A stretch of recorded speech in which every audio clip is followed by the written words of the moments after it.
All right.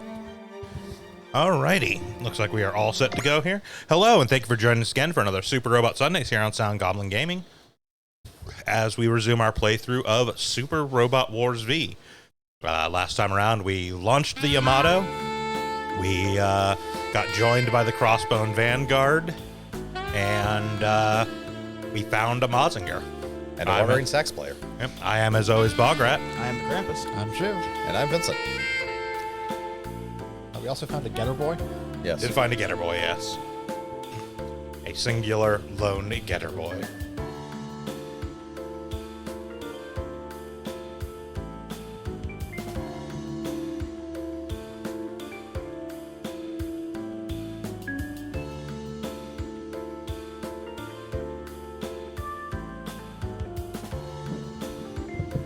Gundams are not the same thing as super robots.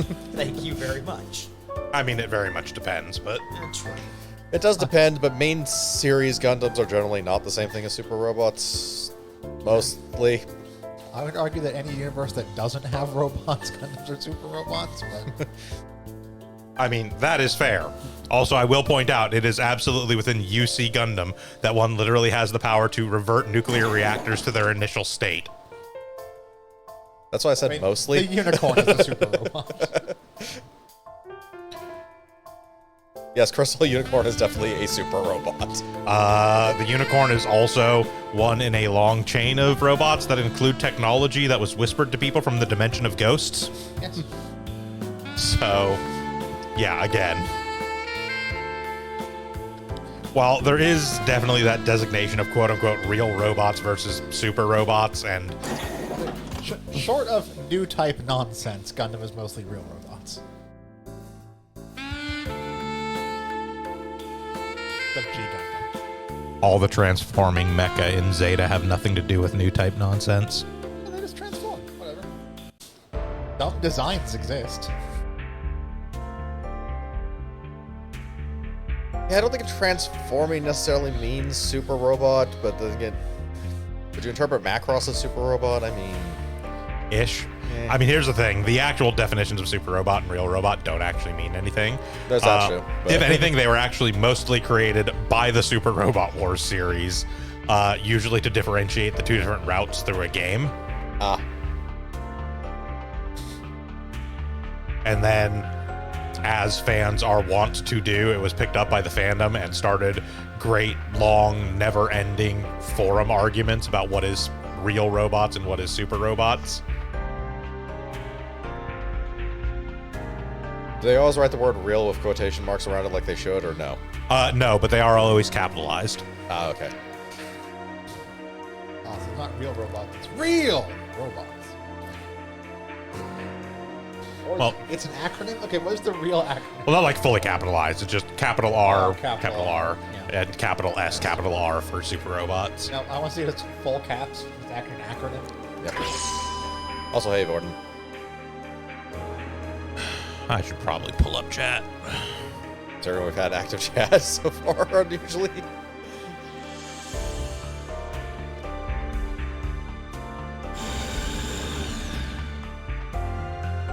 In 100% of our previous sessions of this game. Yeah.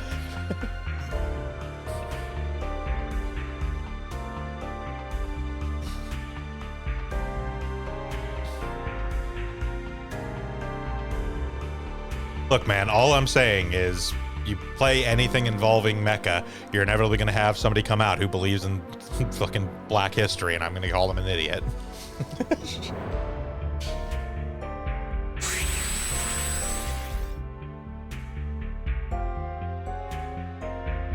More importantly, I actually need to pull up the Akarasu wiki. I do remember distinctly that nothing of major significance happens for at least a couple more scenarios, as far as like stuff to actually track, but still worthwhile to have.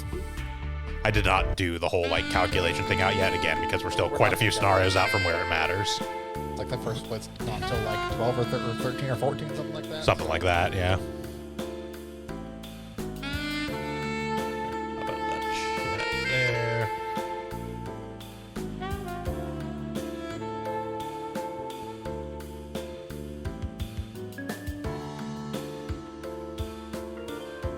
You boys distinctly lack scarves around your necks. We should fix that.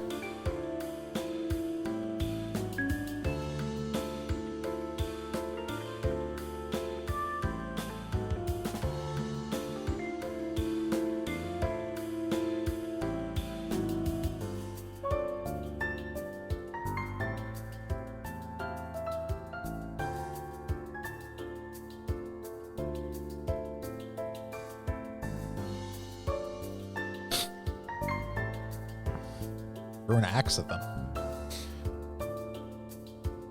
Technically, you threw many axes at them. Like, technically speaking, our first quote-unquote route split happens in scenario 8, but that is one that we don't actually have a choice in. It's That's the literally a starting split based on character which character which protagonist you're running.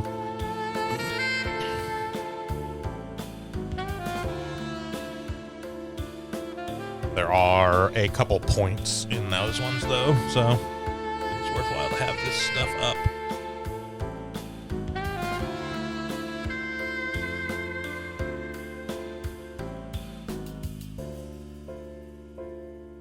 Because realistically, we will almost certainly get there in this session.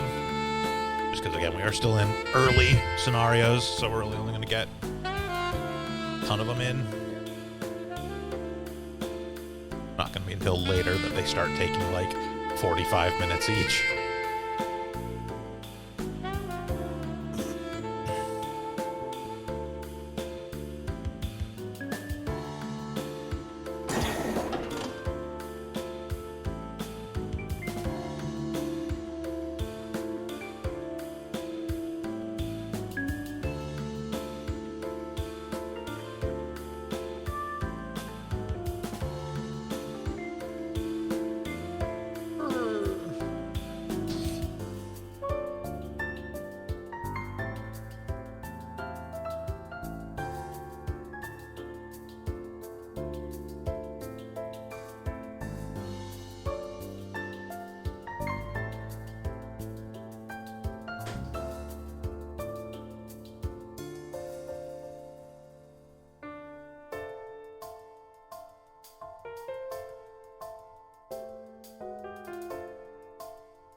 Get off the smooth jazz. It's an important meeting. Maybe all of us stand around and say, hmm.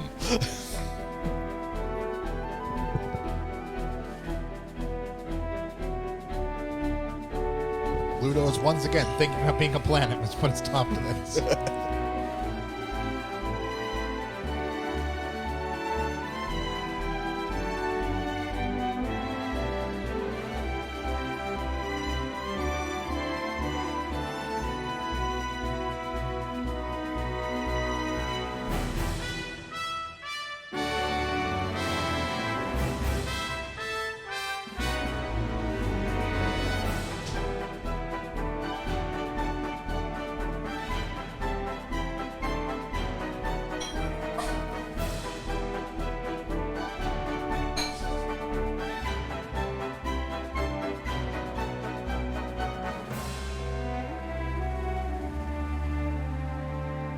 Want to blow shit up.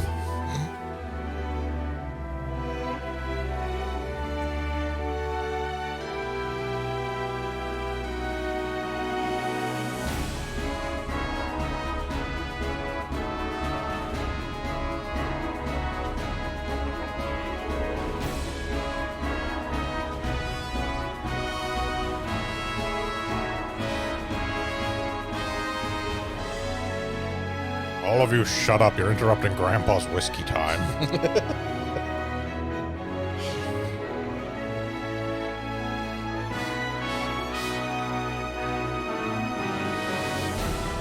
This one here, we can't solve all of our problems with the wave motion gun.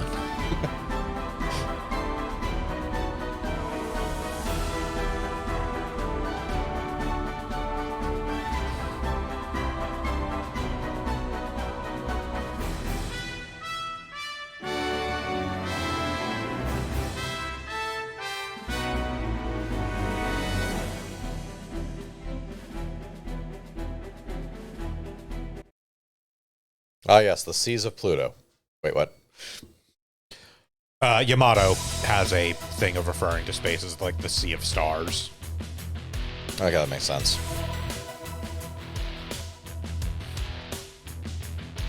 It leans very heavily into the sort of nautical aspect of things.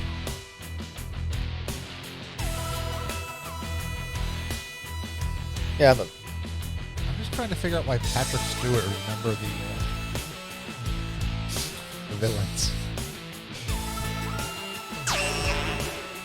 It's also why like the Yamato uniforms have like stylized anchors on them and all that kind of shit. You know, and the Yamato's Yeah. giant boat. Yeah. in truth, I need some Dune vibes from this, actually. The Gamelins definitely have that sort of aesthetic to them. Yeah.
Yeah, like sort of playing into that, the UNCF thing that you keep seeing pop up kind of everywhere is the United Nations Cosmo Force, which is comprised of the United Nations Cosmo Navy and the United Nations Cosmo Marines. Ah. So yeah, heavily nautical based. Which in a way makes sense.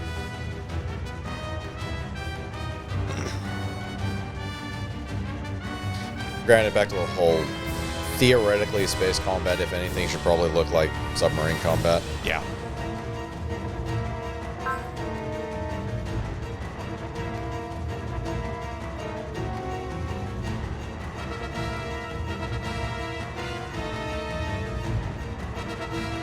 Partially because it is very easy to be stealthy in space, and partially because, okay, realistically, making anything that can take hits from weapons in space is incredibly hard, especially considering the fact that, yeah, just heating something up enough means that the entire crew will be toasted alive, because it's very hard to disperse heat in space. Pretty much.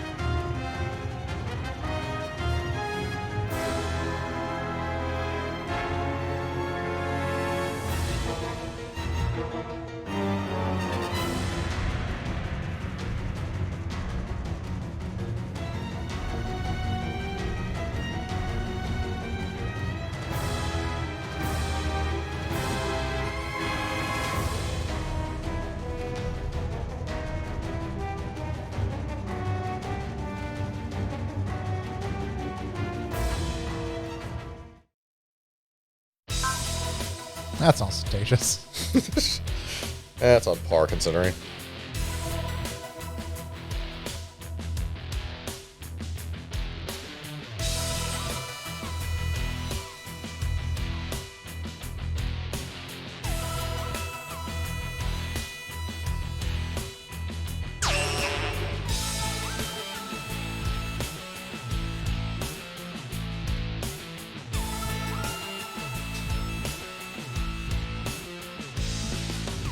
That man needs some sleep.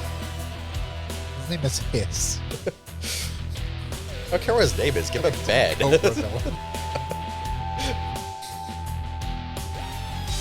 Poor guy has been up for 3 weeks straight.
then we're screwed.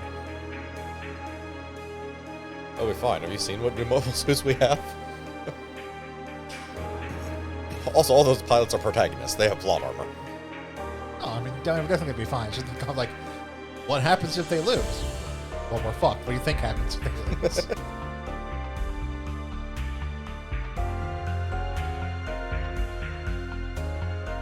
You're like the sole combat force still fighting, and apparently you can't take off the planet without being shot by their omnidirectional laser.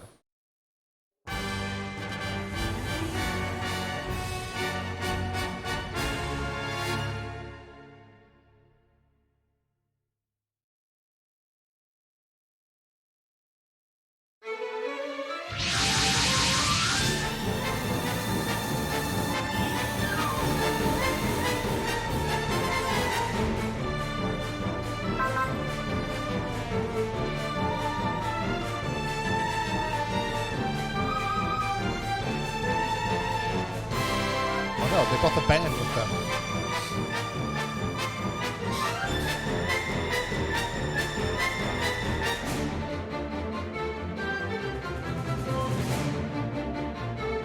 Ah, complete with the flautist.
Oh, we have the Falcon.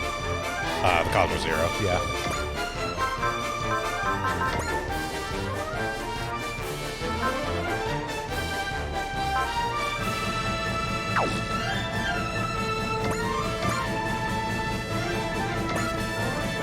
It is a unit. I don't know if we ever actually fully permanently get the Cosmo Zero, but it'll be in and out of various different missions.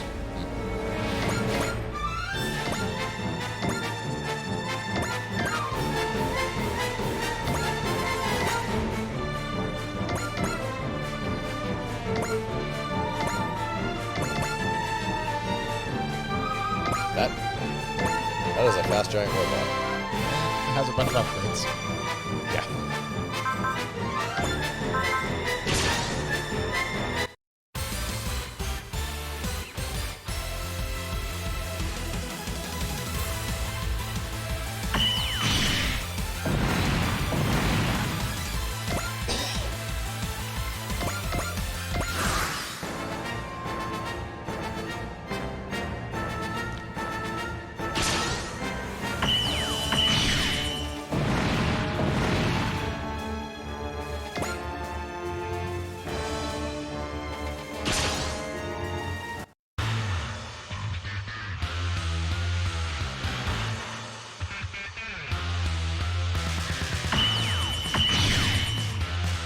Based on what I know about the Jupiter Empire, it's mostly spite. That sounds about right, actually.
これがスーパーロボット。派手な見かけはいい的になる。ブレードがそんな攻撃に当たるか。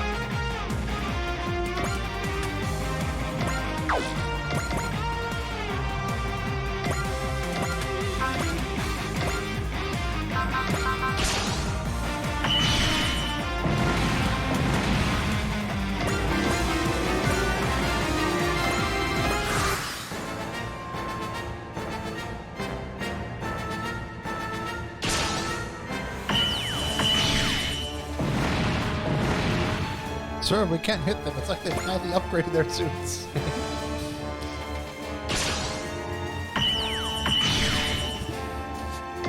They're cheating. They're using money.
There's 6. The number of the ships is 6. Look, she's not very good at counting. What do you want? 1, 2, 3, 4, 5. I'm out of fingers.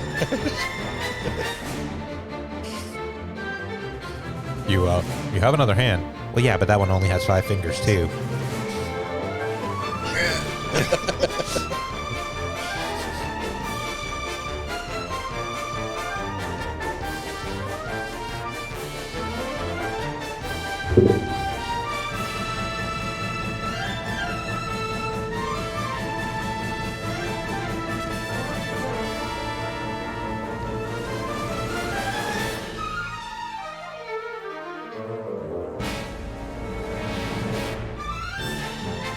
Blow it away before it goes over there.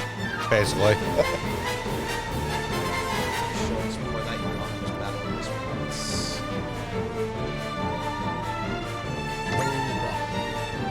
once. It is important to note that if you defeat Jarlatora, Schultz will just leave the map and you fail the SR point. We have to leave him. So we have to leave Jarlatora alive until we defeat Schultz. Yeah, the random Jupiter Empire people, they can die Oh, yeah. horribly. Fuck him up as much as you want. It's just that one ship that's currently on screen. We cannot blow up until after we have defeated Schultz. We do have to make sure the Yamato engages Schultz at least once.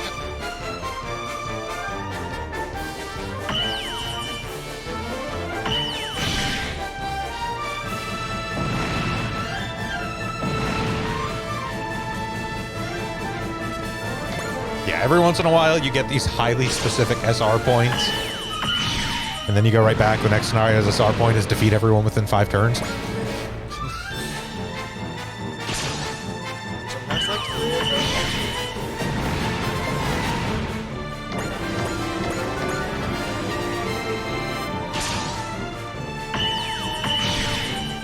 This is especially important since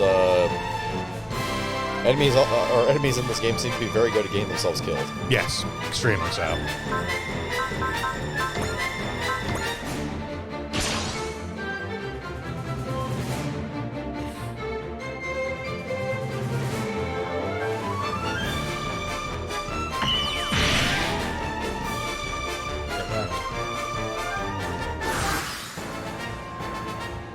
See, the Yamato has very functional shields.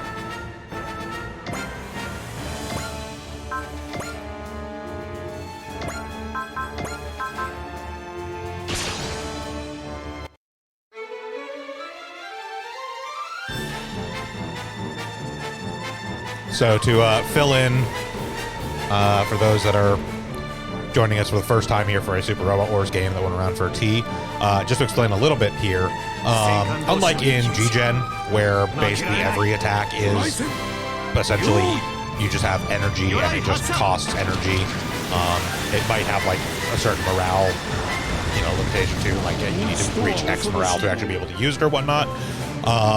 In Super Robot Wars, there are actually sort of 2 separate things. There's energy and there's also ammo. Attacks that have ammo basis still usually take energy, but they also have a limit of how many times they can actually be used. Now, mind you, in some instances, this is effectively not really a limitation, because like Bow Torpedo there has 25 ammo. Never a case. We are never going to use that attack 25 times in a mission. But there are definitely some attacks that will have an ammo limit of like 1 or 2. And that is a much harder limitation. And typically ammo attacks are generally either directly more powerful than purely energy-based attacks, or they have some other like special effect on them that makes them need that additional sort of restriction. Like you can see there, our ultimate attack on the Vangray actually has an ammo limit of 5. Well, our current ultimate attack. We run out of fire and decoy missiles. Basically. Yeah, it is typically things that have ammo counts in Super Robot Wars games typically sort of make sense. It's going to be something that is like a projectile weapon or missiles, or, you know, uses a particular, like, functionality of a thing. Like, for instance, when the, like, new Gundam or high new Gundam shows up, typically there is an ammo thing on the actual, like, funnels. Again, because there is technically a limit to the number of funnels that the new Gundam actually has. Oh, does the Gundam have explosive funnels and not shooting ones? No, but it's used to sort of reflect in the sense of like, oh, these are things that like have a limited, you know, amount of energy that can be loaded into them, and it's not something that can be refreshed during combat. That is actually accurate to the design of the new Gundam. Plus, usually a few funnels do get shot down during every deployment of them. Yeah. Yeah. So. Mazinger Blade! They have a broadsword? Oh god, it's a broadsword! It's also the size of our ship. The Mazinger Blade, thank you very much. Oh, that's not a big sword. No. Yeah, I know. No, that is not. I know some of the swords we're gonna see in this. So, since we've already talked about a lot of these series, I'm not going too deep into them because, like, I mean, Mazinger is Mazinger. Believe it or not, nothing has changed about Mazinger between when we did T and now. It's a series that's literally like 50 years old at this point. Yeah.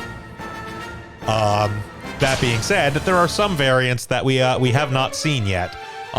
Because T involves Mazinger Infinity, which is sort of an alternate sequel compared to what we will end up with in here, which was Great will eventually become Majin Emperor, which is fucking wild.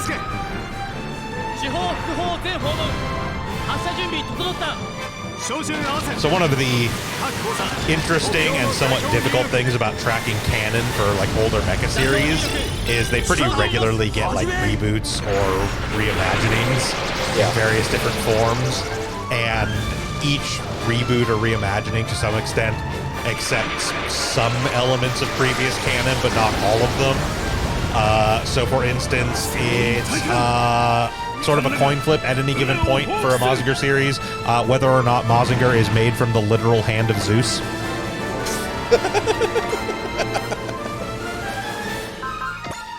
Not Great Mazinger, mind you. That is Mazinger Zeto. There is a particular canon chain wherein the Zeto in Mazinger Zeto is because it is Zeus. It is literally the fist of Zeus.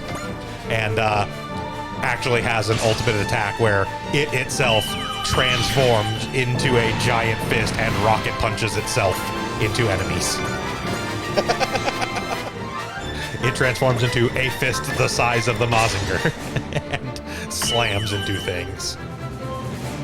Sir, the battleship just shot down, like, all 4 of our ships that dared to attack it. Should we also attack as we try and run away? Of course.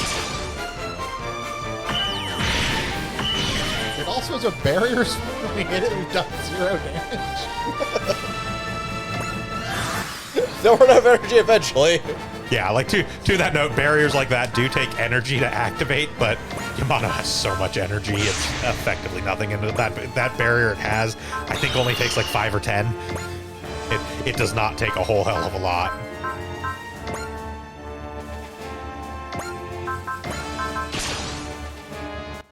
Might as well watch the attack since it's the こいつ actual が優 sword. 勢爆弾を落としていたのか。今ここで奴を叩き地球の脅威を払うぞ。全訪問発射準備に入れ。各砲座発射準備。四方副砲全訪問発射準備整った。各砲座8方向の目標に照準合わせ。各砲座発射準備よし。撃ち方始め。撃ち方始め。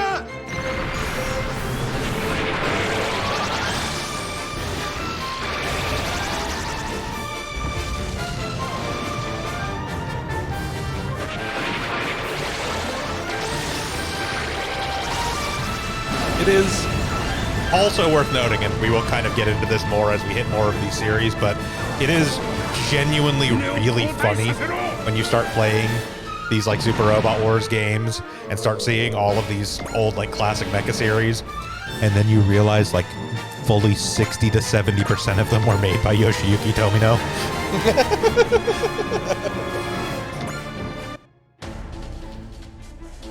Like, yes, Tomino is mostly recognized for Gundam. He is also responsible for a significant chunk of classic mecha.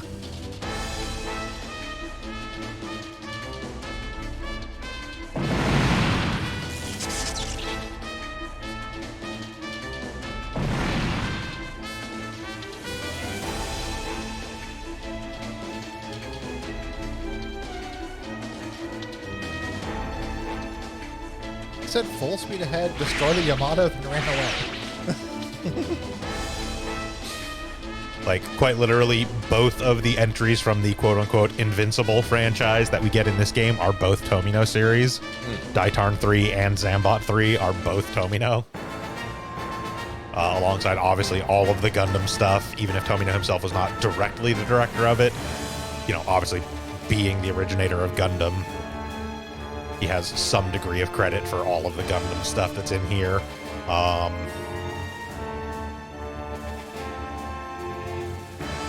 Obviously, it's not in this one, but was in T. Like, Aura Battler Dunbean is Tomino. Sir not appearing in this game because it destroyed the universe last time we let it be in a Super Robot Wars game. Ideon is a Tomino series. I will never not bring up what is possibly the single funniest thing a Super Robot Wars game has ever done. Well, actually tie a game over condition to using the Ideon gun too much? Well, it is specifically when you first get the Ideon in that particular game and like first gain access to that attack. Within the actual like narrative text of the game, they basically warn you like, oh, this like damages the fabric of the universe. We shouldn't rely on it too much. but doesn't seem to bring it up mechanically at all. And then as you progress through the game, if you use that attack too many times, when you get to like scenario like 46 or 47, there is a time where like narrative wise, like cutscene wise, it actually uses the cannon. And if you have used it too many times prior to that, you get a bad end. And yeah, we have access to a couple additional of our DLC stuff now. First two DLC scenarios. Yes.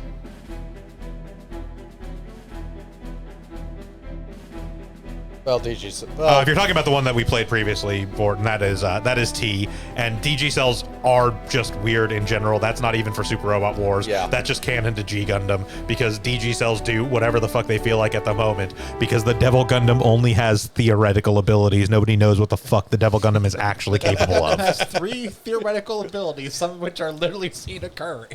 Well, it has 3 theoretical abilities, but what those 3 theoretical abilities literally changes like 6 times. Yes. What are the theoretical abilities of the Devil Gundam? If you do actually track it over the course of G Gundam, they list like 14 of the 3 theoretical Not a abilities theoretical of the Devil ability, Gundam. You see it happen. It's been put into practice. It's not theoretical anymore. And yes, Super Robot Wars T, while the DG cells being fucking weird is just a thing canonical to G Gundam, it is not helped in Super Robot Wars T by the fact that for 48 scenarios of that fucking game, Master Asia is literally going around rubbing DG cells on shit just to see what happens. Let's see what happens in Fuck with Domo. See what happens. Fuck with Domo. It's a Tuesday and doesn't have anything better to do. The reasons are myriad. Zonder Metal.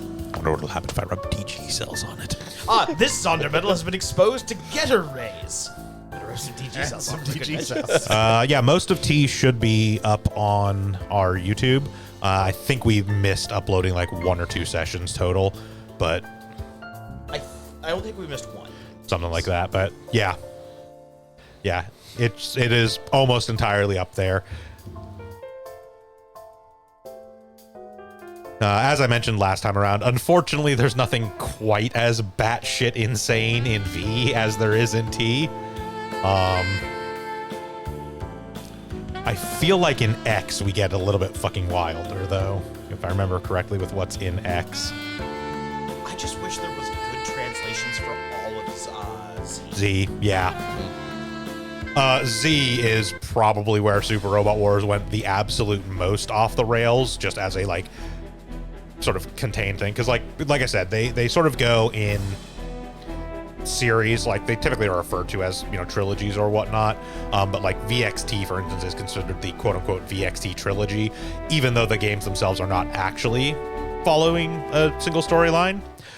Z, on the other hand, actually does follow a single storyline and is also technically like 6 games, because like each game is divided into like 2 parts typically. Well, okay. So they had original Z. They had Z bonus scenarios, which was like 30 extra missions tacked on at the end of Z. Which are all canonical. Then you have Z 2.1 and Z 2.2, and then you have Z 3.1 and 3.2. Yeah. So it is effectively almost 6 whole Super Robot Wars games, and they are also one long interconnected story. And it goes fucking wild. By about 2.1, like Z1 is mostly kind of normal with a little bit of weirdness going on, and then you get to Z2 and they just take all the fucking like limiters off and are just like, what if we just made the stupidest shit canonical? Like, so in this game, they briefly posit that like the Deuterian missiles that were fired in Getter Robo are what caused Ryoma to come to this world. In Z, you have teleportation between dimensions powered by, among other things, the sadness of children. Yeah, so to put in perspective why I am, like, granted, I still really love V, if nothing else, because it involves Space Battleship Yamato 2199, which, as I mentioned last time around, I have a intense love for Leiji Matsumoto. He is probably my second favorite mangaka of all time, so I am very fond of basically anything connected to Matsumoto. But X, I am very excited for us to eventually get to, because among the things included in X, first of all, we get Hera. We get a cat. Sorry about the interruption there. The cat was licking at our audio equipment, which normally I don't care what the cats wander around and do. Licking at the like $700 soundboard, I'm not going to tolerate. But yes, so first of all, we get Dunbean again, which is already fucking bizarre and insane because it is Tomino just being like, okay, what if we made a mecha series, but it was also about fairies and like the world between worlds that you go to after you die. Notably, it is, as far as anyone can tell, the first ever isekai anime. Like, no one has really been able to find any evidence of an earlier isekai anime. So we get that, which is already fucking great. It has G-Reco in it, which G-Reco is just a wild fucking time in and of itself. It has Nadia, the Secret of Blue Water. It has Tengen Toppa Gurren Lagann, including the movie The Lights in the Sky Are Stars. You get the Super Tengen Top and Gurren Lagann right there at the very end. And also has Code Geass Lelouch of the Rebellion R2, which means we do get interactions between Kamina and Lelouch, which is some of the funniest shit in the history of Super Robot Wars, because Kamina basically constantly calls out Lelouch for being a shitty Tumblr sad boy. And then, in case all of that wasn't quite insane enough, it also has Buddy Complex. Buddy Complex. So Buddy Complex is a... Let me pull up a brief synopsis of Buddy Complex, because I don't think I can reasonably do Buddy Complex justice to explain it.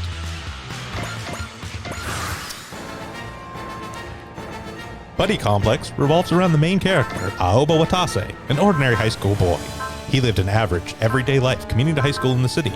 On the first day back after summer break, Aoba's attacked by a giant robot that appears out of the sky. As he's pursued through the city, his classmate Hina Yumihara appears in a giant robot of her own. She rescues him and tells him cryptically that Dio is waiting, before she sends Aoba into the future and then disappears. When Aoba wakes up, he finds himself over 70 years into the future, where the Free Pact Alliance and the Zogilia Republic are at war with each other, and there he meets a young pilot named Dio Junio Weinberg. This begins Aoba's new life as a pilot of the Free Pact Alliance, and together with Dio, they would change the fate of the world.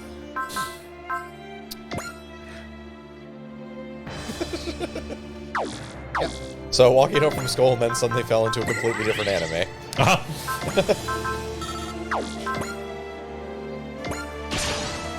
Buddy Complex is stupid as shit, and I kind of love it, honestly.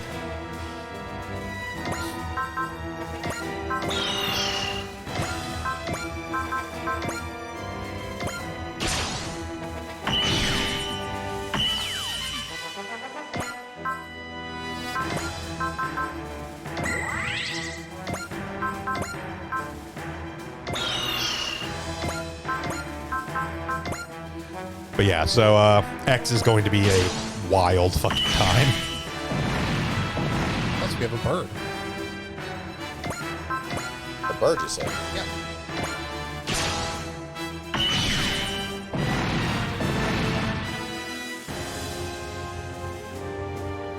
Bird and what I'm sure are going to be no less than 100 King Graham jokes.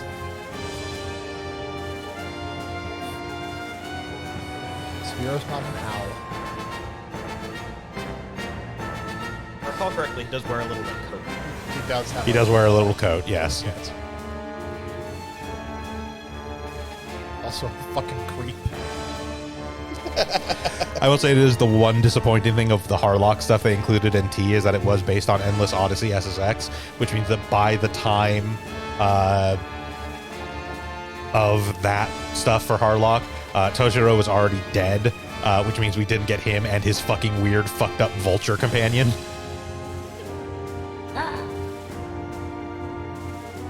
He's already dead and the computer on the ship.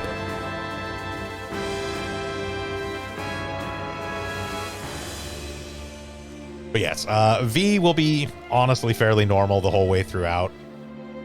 Well, For what a As Super normal Robot as game SRW. is. As normal as an SRW game gets, yes.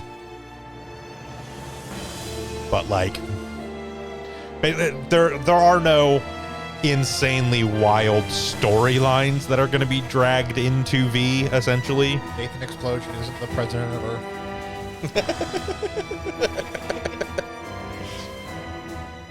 In what is the longest tease to a villain reveal I have ever seen.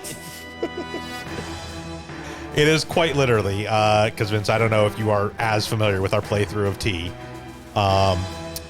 We spent the entire thing with this guy who, no shit, looks like Nathan Explosion from Metalocalypse. Like a slightly thinner Nathan Explosion. Nathan Explosion when he like got into politics, so didn't have as much time to hit the gym. And like spent the entire time just being like very clearly like, okay, like this guy is totally the villain, right? And yet at every possible opportunity, it's like, okay, no, he's just actually like being helpful, like and actually like helping us, and really does seem to be like trying to defend Earth, and he's like the president of Earth effectively. All the way up into literally the final scenario of the game, where it's just like, hey, yeah, by the way, I've been like planning, you know, plans within plans within plans this entire time to essentially become the God Emperor of the universe. It was technically your boss's It was plan. to help Yes. the boss become the God Emperor. Yes, Who is your still boss alive who after his valiantly fake-out death. yes, your boss who valiantly sacrifices himself in like scenario like 15 or 20, and you spend the remaining half of the game being like, man, it sucks that he died, and da da da, and then he shows back up, and it's like, In his golden eagle armor. yes, Trying to pull an honest-to-goodness God Emperor of mankind. yes, but it is quite literally until that mission that like, no, the dude who's like the president of Earth plays straight the entire time, despite being clearly the most obviously villainous looking person possibly in the entire history of the Super Robot Wars And franchise. so we got to like the fourth to last it's mission, and we also- just kind of accepted that, oh no, he's just a good guy. Because we were constantly making jokes through the whole thing every time he showed up, of him just being like, yes, do this. Certainly not setting you up for failure. And it's just like, every single time, it's like, no, he really wasn't. Like, he legitimately was. Like, The thing is that even then, when you have to fight him like the last mission, he's like, yeah, I'm sorry I have to do this. I know this is a shitty thing to do, but I think it's necessary But like, for humankind I gotta survival. support my bro, your Yeah. former boss. Yeah. Listen, I don't think it's right that I'm gonna have to fight you. But I gotta support my bro. Pretty much. Prepare to be brutalized.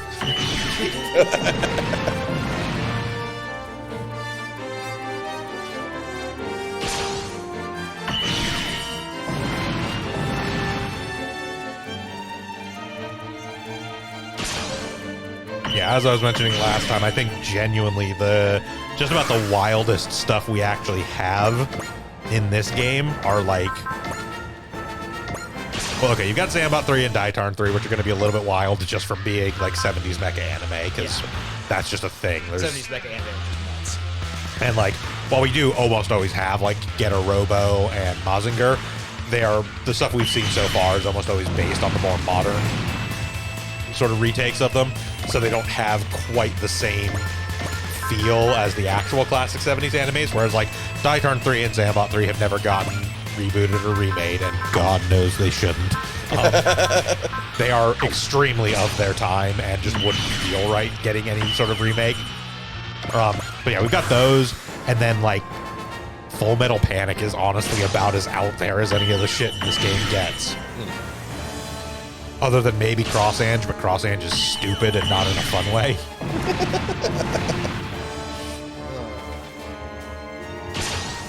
I guess we'll get to it when we get to it. We'll get more of it Too next. soon, unfortunately. If you're a big fan of Cross Ange, we'll continue shitting on it in the next game too.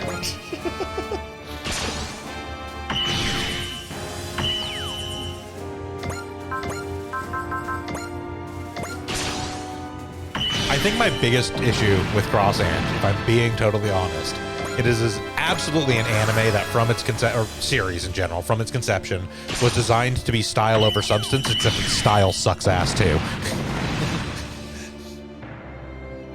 It has an aesthetic, and that aesthetic is garbage. It's like somebody was a really big fan of Clamp, but didn't have a tenth of their storytelling ability.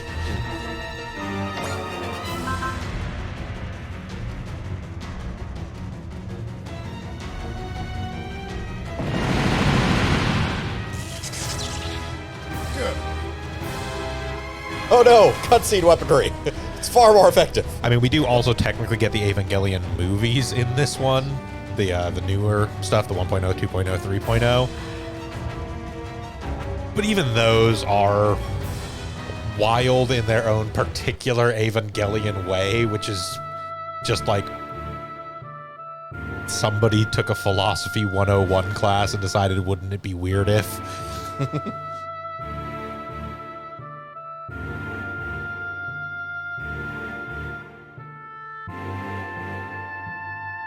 Like, it's kind of a shame to me that Evangelion gets as much like attention and focus as it does, because if I'm being totally honest, I am a huge fan of Hideaki Anno. I think Evangelion may be the worst thing Hideaki Anno has ever made.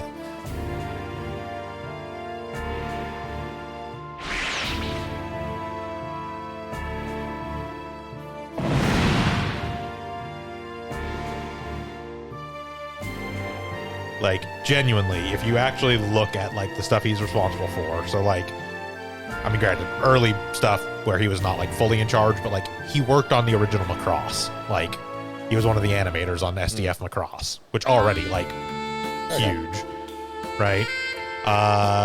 He worked on Nausicaa of the Valley of the Wind under Miyazaki, and then like his first like major thing as an animation director was the Wings of Haname's. Like, so then he's director on Gunbuster, he's director on Nadia.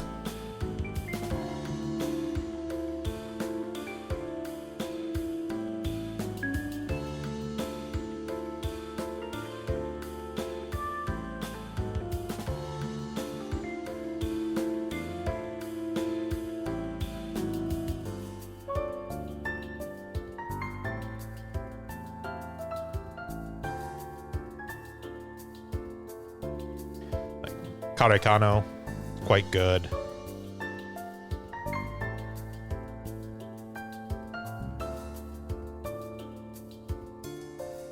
And there's all this Evangelion stuff. And then you get Shin Godzilla. And Shin Ultraman, and soon Shin Kamen Rider. I am so looking forward to Shin Kamen Rider. I think my favorite thing about the whole thing is that the whole Shin universe is connected. It is all in the same universe. We got parts. Which is fucking nuts. Time for a fight between men.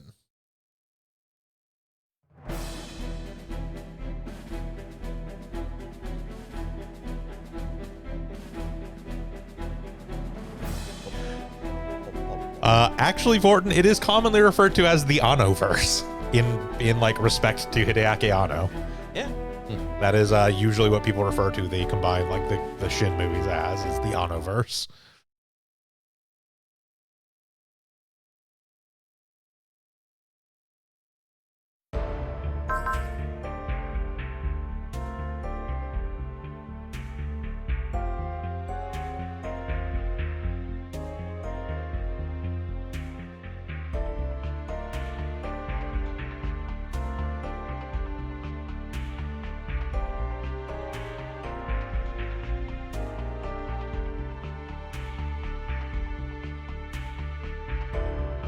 Have you considered just letting Ryoma do whatever the fuck he wants? It's also worth noting Hideaki Anno has actually received the in Japan it is referred to as the Medal of Honor. It is not the same as like the Medal of Honor we have in the US, which is a military award, but it is an incredibly prestigious award for like civilians and whatnot. He actually received one as like for artistic contributions to Japanese society. Yeah, I believe it. He is one of only like 5 anime directors that has ever gotten this. Hayao Miyazaki hasn't gotten one. Well, that's because he believes anime is a I was mistake. going to say, he's saying that's a mistake. Of course he's not going to get one. I mean, fair. Though, in fairness, he is right.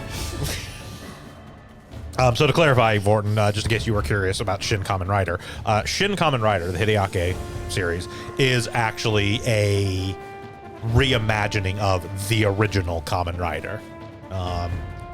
Ano is a tremendous nerd, even more so than most anime directors, and like throughout his childhood and all the way into his adult life, is a huge fan of like classic Toku series. He's a huge fan of the Ultra series. He's a huge fan of the Kamen Rider series. Huge fan of the classic Super Sentai. And so it's always been his dream. Like when he was in university, his big like film project for student film to get his actual like degree was doing a like fan-made Ultraman film.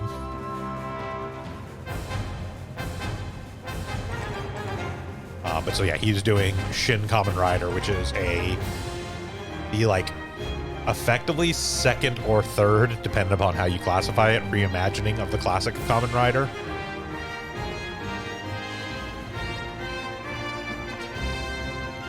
Because previously we have gotten Kamen Rider, which was obviously the original, then Kamen Rider 1, which was a movie in the 2010s. That was like a reimagining of that. And then there's also technically Super 1, which is simultaneously a reimagining, but also a sequel series. It's very bizarre. Also not extremely good, so we don't talk about it much.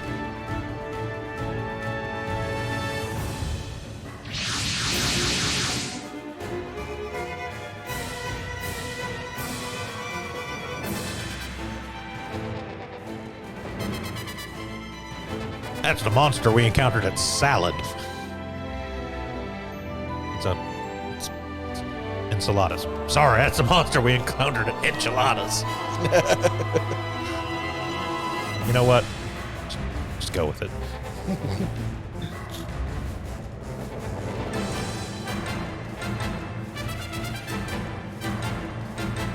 I mean, I don't doubt you, Ryoma, but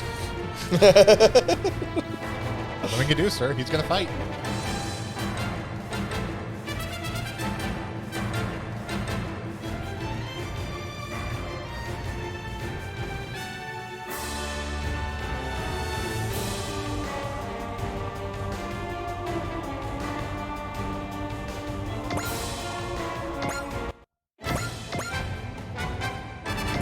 God, as much as you might bring up Krampus that you wish the whole series had a good translation, that's the one I would really like to see get a solid, even like fan translation, is the Hero Taisen games. Yeah.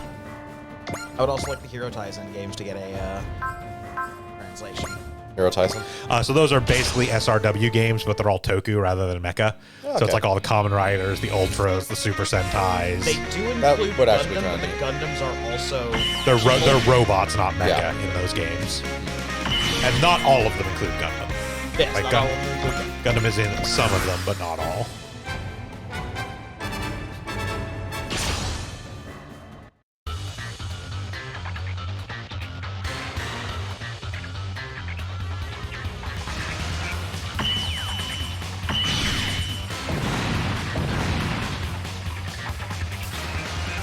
And like those get exceptionally hilarious because when it really comes down to it, like with the Super Robot Wars games, right, they sort of mesh together a bunch of the, you know, storylines and universes of the various series that are involved in these games, right, which leads to some interesting interactions, but for the most part, nothing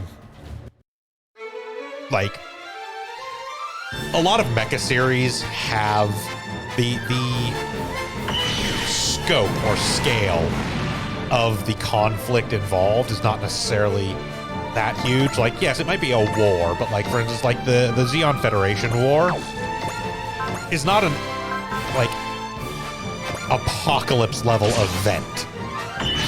Just about every Sentai series in existence, the conflict is an extinction event being prevented. So when you get to the Hero Taisen games, and it's like, well, here's like these 3 Kamen Rider series and these 3 Super Sentais and a couple Ultra series in here, and it's like, okay, so we have like 7 apocalypse level events we are trying to prevent all at the same time. Yeah, basically. There is a little bit of scope creep when you get into going from Heisei to Neo Heisei, because a lot of the things in Heisei are pretty much only going to wipe out Japan, and a lot of the things in Neo Heisei are going to wipe out Japan first and then the rest of the world.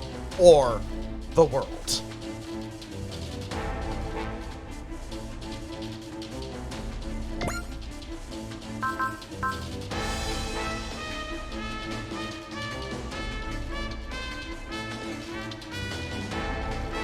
This includes the spooky Nono Forest.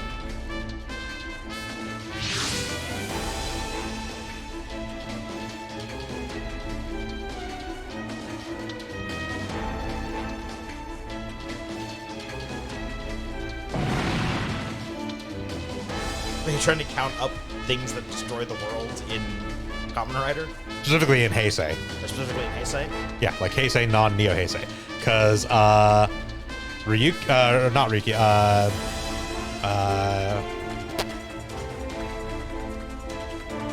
why am I Kuga? blinking? Yeah.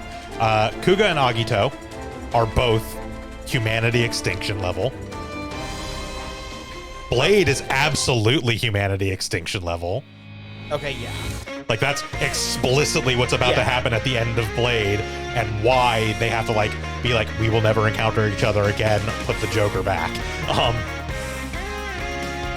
Ryuki, technically speaking, the mirror world could potentially eventually be a humanity level threat, but is not explicitly as much so we won't count that one.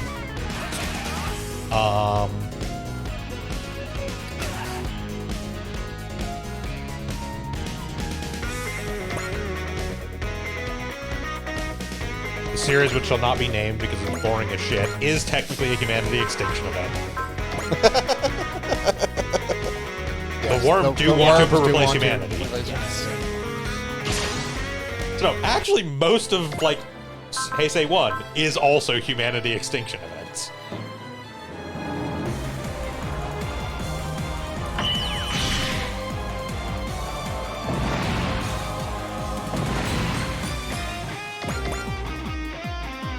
On the topic of Kamen Rider and Toku series in general, by the way, Dawn Brothers continues to be fucking amazing. Going to be madness. Well, you see, Rev Ice is coming up on its final episode. And the preview for the next episode of Dawn Brothers, which coincides with the final episode of Rev Ice, explicitly says, well, Rev Ice is ending. That must mean we're ending too. And like a whole thing about like, but we have so much to get done before the finale. We haven't established this yet, or we haven't determined like who is the best Dawn Brother, blah, blah, blah. And just like plays it completely straight. They're like, oh, well, if Rev Ice is ending, we must be ending too, right? Which, for those of you not familiar, so the Super Sentai series and the Kamen Rider series always run in conjunction to each other, but they're essentially staggered halfway through. So, like, when a Kamen Rider ends, it's halfway through a given Super Sentai. Likewise, when a Super Sentai ends, it's halfway through a given Kamen Rider. There's always an overlap. So Dawn Brothers is just slightly more than half done at this point. It is literally the episode that is coming up that they're talking about, like, oh, well, this is the end and we haven't established yet who is the best Dawn Brother, is actually the mid-season recap episode with the framing of we need to establish who is the best Dawn Brother so we can have that finally settled before we end. Fantastic. And so we're going to go back through everything we've done so far.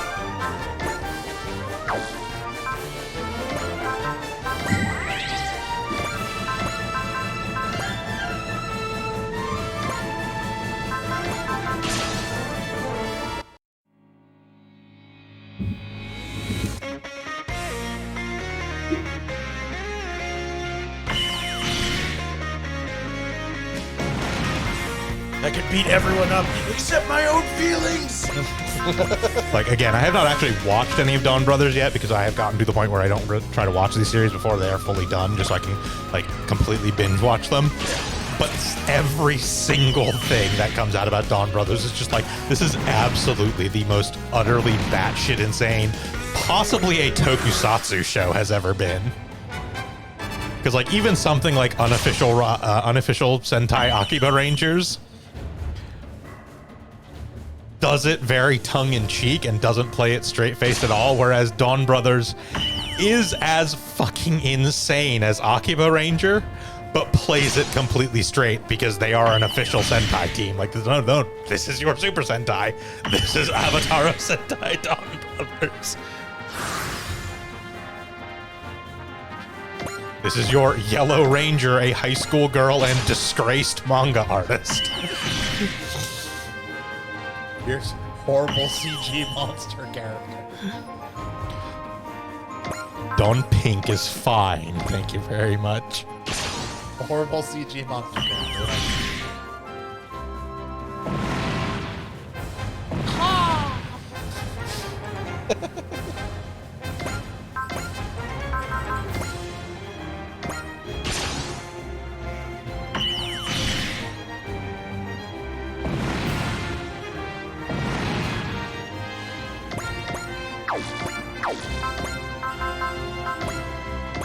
Yes, all the meanwhile, we've learned the valuable lesson of friendship and get race.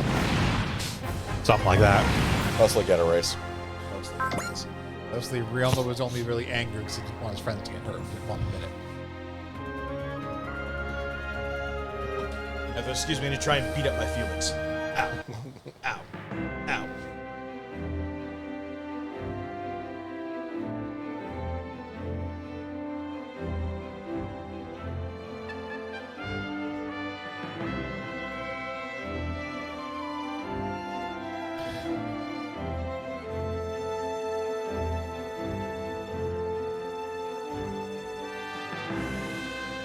Okay, so let's run through the list.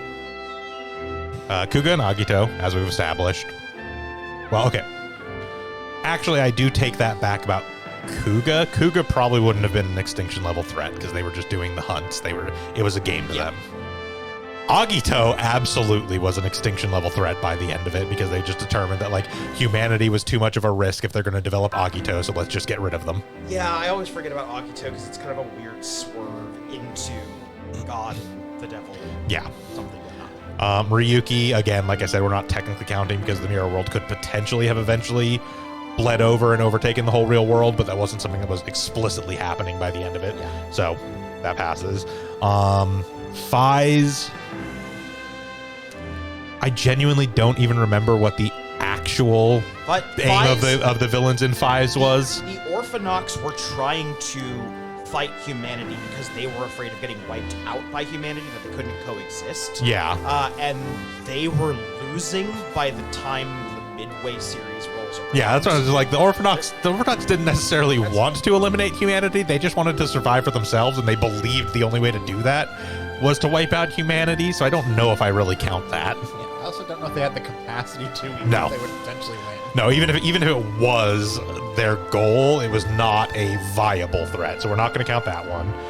Blade, as we said, is Blade was- absolutely humanity absolutely. extinction. Blade is post already dealing with a humanity extinction event. Yeah. Hibiki, no, but that's just because Hibiki is Hibiki. Hibiki isn't. Hibiki by design is very different than any other Kamen Rider because it's not actually really a Kamen Rider series at its core. Kabuto, so yeah, we already established that. Deno, questionable. Time fuckery always carries the potential of wiping out humanity. Depending on which one actually made it back, it had the potential to do shitloads of damage, as we saw from 2 destroyed timelines, but that was only Japan getting destroyed. I will acknowledge that is possibly also a world-ending event, depending on... It's time which fuckery. of the- Time fuckery yeah, always has time the potential to do horrible shit to the world. Exactly. Then we have Kiva, which, technically speaking, I don't think the Fangires ever intended to fully wipe out humanity because they just wanted us as a livestock source for more than anything else, realistically. So that one is a no. And then if we technically count Decade as part of Heisei 1, then we have to take into account that Decade not only is a humanity extinction event, but is at least a dozen humanity extinction events, seeing as Decade is explicitly about going around to alternate realities and eliminating them. Yeah. It's both a combination of stopping an event and creating. So because of the existence of Decade, on average, every Heisei series is about destroying the world. Ignoring Decade's nonsense. Ignoring Decade, we still end up about half and half. So about 50% of 50% of Heisei 1 is in fact like like apocalyptic or at least humanity extinction events.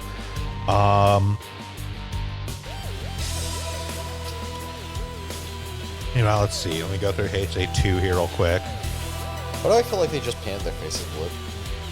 They just painted their faces. Everyone's really into the choking game.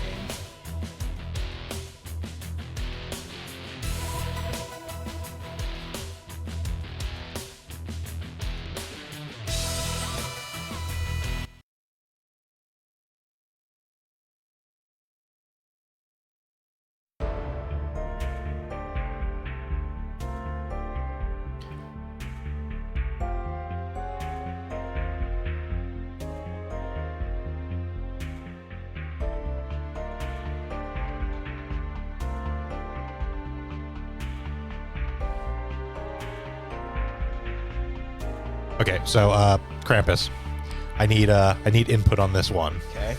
Are we counting build? Does build get considered an apocalypse level crisis? Yes. Okay. Evolved gets considered a. Okay. Then, likewise with Heisei 1, we are ignoring Zio for Heisei 2 because Zio is Zio. So Heisei 2 actually only has one more apocalypse / humanity extinction event as the end goal of the villains than Heisei 1 does. It has 6 as opposed to 5 in Heisei 1. So it's actually about even. Fair enough. And then there's Reiwa, which we don't have many series of yet. We have 01, which was great up until COVID killed the ending. Even then, it is still robot apocalypse. Yep. Then we have Saber, where the only apocalypse level event is the series itself. Sadly enough, Saber's not a humanity gets wiped out event. It's one person becomes God, rewrites the world. Yes. So not technically an extinction event. No, but I am counting it because it is an apocalypse level travesty of a series. It's an apocalypse travesty of a series. And then Rev Ice, which I am... Is 100% an extinction event. Yes, but I'm giving it a pass because it also has Lovekov. It does have love call, but like the premise is that there is a basically great villain who decided a long time ago whether or not humanity would get to continue to exist or Yes. not. Just judge them to, probably not. Let's get Probably rid of not, yeah. Yes, so Reiwa so far is 2 for 3. Yeah. And then whatever the fuck Geats is going to be. Considering it involves creating a paradise, like creating a new universe according to the. That's not an extinction level. That could be equivalent to Saber. That's the thing. Like, creating this, like, Saber's not an extinction level event. People still alive at the end of Saber, theoretically. Also, technically speaking, if I remember correctly, Geats is not necessarily about specifically creating a paradise. It is literally a competition, and whoever wins the competition gets a wish granted. It is a wish granting thing. It is not explicitly about creating a paradise. I believe, if I remember correctly, the main character, Geats, wants to create a paradise.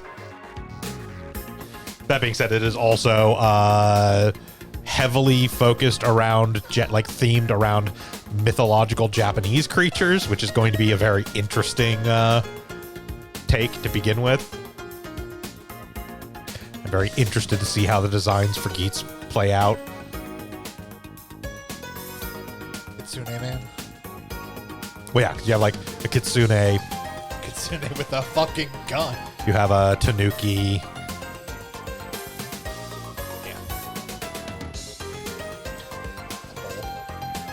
I think it's technically a bison. Because I literally think it's Kamen Rider Bison. I want to say it's a buffalo. Oh, that's right, it's a buffalo. That's right, because Buffa. it's Buffa. Yeah, that's right. Yeah, Kamen Rider Buffa. Kamen Rider Tycoon, which is... It's a raccoon. It's a raccoon. Yes, we have Geats, Tycoon, Nago, which is interesting because it's the first time in a long while we've actually gotten a primary female rider. That was like 01, I think was the last time. I haven't watched Saber or Red Ice, so I'm not familiar with their Saber team. has But female riders, and Revice definitely does. Revice Okay. has two. Okay. Fair enough. One of which is actually one of the main writers. Oh, well, there we go then. Seems like they're doing a better job in Reiwa of having female primary writers, which is nice. Yeah, the three core writers of Revice are Revice, Live, /Evil, / whatever he wants to be called. Oh boy, Krampus, you want to field this one? Vorten's asking what Gaim is like. Says, all the clips I've seen from it are about fruit. Gaim's really easy. Romance of the Third Kingdoms. No. No. Is it wrong? Guy. No, yes, it is wrong, because it's not actually Romance of the Third Kingdom, it's Sengoku. Oh, that's right, it's Sengoku. Yeah. Sengoku era, not Romance of the Third That's right. Similar, different country. And hell. Romance of the Three Kingdoms is about what happens. Yeah. So you know those Bible camps where they tried to like make the Bible cool and do like rap and stuff? I want you to imagine that, but halfway through this lesson, your Bible teacher turned into a common writer. Gaim is easily the darkest Heisei 2 series, possibly one of the darkest Heisei series, period. And keep in mind when I say this, the main character of Ghost literally dies in the first 10 minutes of the show.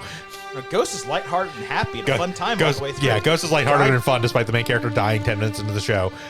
Gaim is horrifying and incredibly dark. It is heavily based around the Sengoku period, if instead of massive armies of peasantry, they were dance teams. And it also involves Satan. It does also involve Satan. No, we're not being cute about this. It is literally the It devil. is literally Satan. And what a alternate dimension that ostensibly is intended to be the Garden of Eden, that is threatening to essentially bleed through and consume the earth. A rolling mass apocalypse event that destroys all alternate universes en masse before Literally the series just even starts. yeah, literally just travels from, like, basically goes from dimension to dimension, providing access to the garden with the intention of opening up the ability for the garden to bleed through into that world and destroy it. Gaim is wild. It is one of my top 5 Kamen Rider series. If you watch it, you're going to have a great time, but it fucking goes places. It extremely goes places, and also provides fodder for the funniest crossover material. Yes. No, Hunter, I don't think Satan in that series is a professional wrestler. It's not Mr. Satan, unless you want to be respectful to the man downstairs. Yes. Spoilers, which I don't feel honestly all that bad about giving, because no matter how much I spoil it, you will not see how this gets to where it goes. The main character of Gaim at the end of the series literally becomes a god. And then comes back in crossovers later and just shows up. And everyone's like, who the fuck are you? And he's like, okay, well, technically I used to be a Kamen Rider, but now I'm a god. And they're like, a god? Excuse me? He's like, it's a whole thing. Please don't make a big deal about it.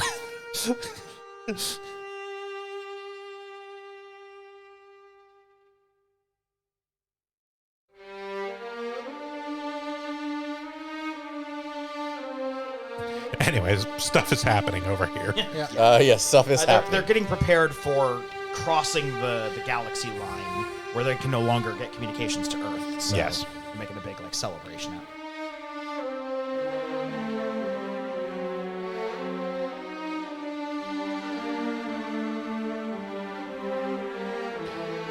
So- Getting Yamamoto's sad backstory, So effectively crossing the equator. essentially.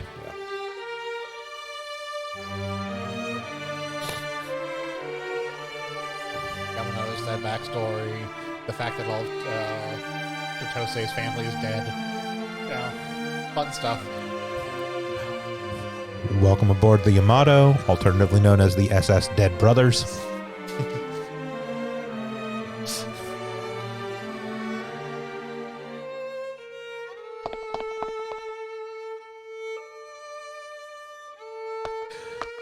It is worth noting, I do not know if it comes out at this particular sequence for Soji, the male protagonist. He also does have a very sad backstory, but it doesn't involve dead family. It instead involves him being the sole survivor of his unit. Ah. Yeah, no. It's just like, yeah, my Whole family is dead. family died in the attack on Earth, you know? Yeah, Soji was part of a unit stationed, I believe, on the moon. Was the 18th member of a 25-man unit. All the others died in combat, and he was the sole survivor of his unit. And basically, essentially, got transferred to go be a test pilot because they were in a surprisingly compassionate move for a military organization. They were like, all right, bro, we're not going to throw you back into a combat regiment after that shit. Go be a test pilot. We're going to assign you over here way the fuck away from whatever might be considered a front line, in as much as it's a war we have already mostly lost somehow. Go back to the fuck to death Earth and do some weapons testing, I guess. Yeah. I do think this is the part where it comes out, because again, this is the sad backstory this chapter. Is the sad backstories everyone's getting ready to leave the solar system. Those string instruments are getting plenty of work. Oh, look, another person who said their entire family is dead. Take a shot. Take a Well, I mean, shot. Kodai already mentioned that. Kodai mentioned Yes, that in comment. Coda was mentioned earlier, but it is just a sequence where we're like, "What's up with you?" Yeah, I don't have anyone to call. My family's dead. What about you? Yeah, I don't have anyone to call. My family's dead. It is worth noting in the actual Yamato series, this is handled a little bit less bluntly. Not even flippantly. It's just because this whole sequence is a whole episode where we're getting backstory on various characters. Okay, everyone who needs to use the phone to call back to Earth, please step in this line. Did you guys hear me? If you need to call back to Earth... Oh. Sorry.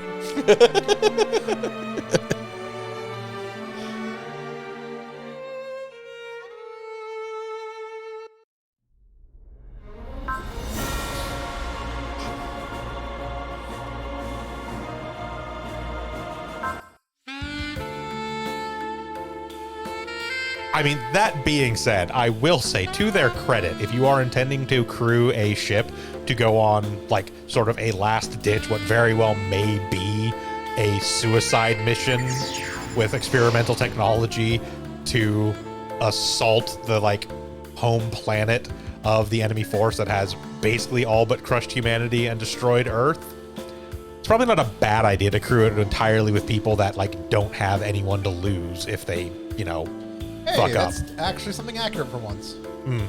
Well, they're 8 light years away from Earth, so it's Yeah. still blue. Yes. Yes, because the event that caused Earth to be a fuck-to-death radioactive hellscape happened less than 8 years ago. Yep.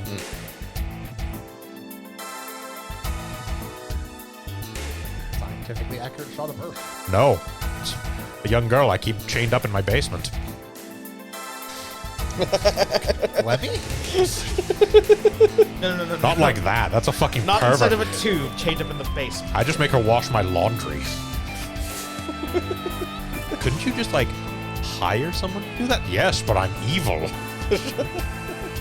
I have this chain and I have this radiator. What the fuck else am I going to do with it?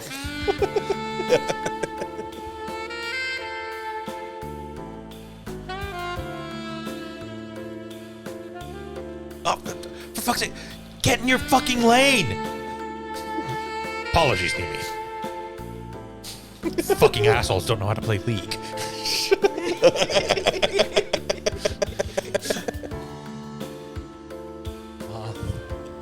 Even 8 light years from Earth. How is it I don't have the worst ping on this server? How are you doing this badly and I'm carrying the team? My ping is 4,000! My ping is measured in scientific notation.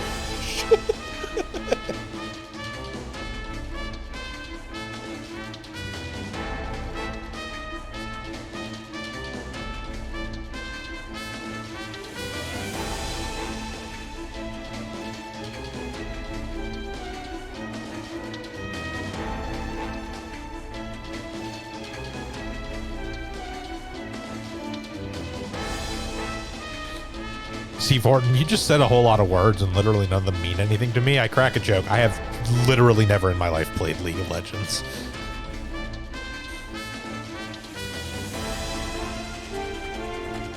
I don't play MOBAs in general.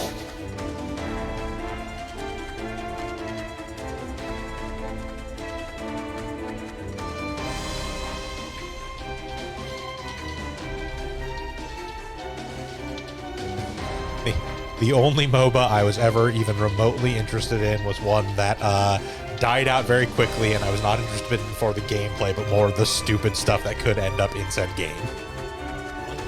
For a very brief time, there was a DC Comics MOBA that just involved all the various alternate dimensions of yes. DC characters.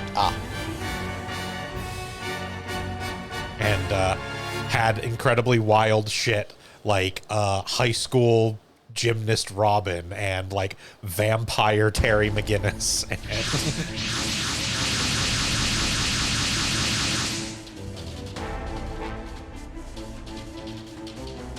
And it club wielding Joker.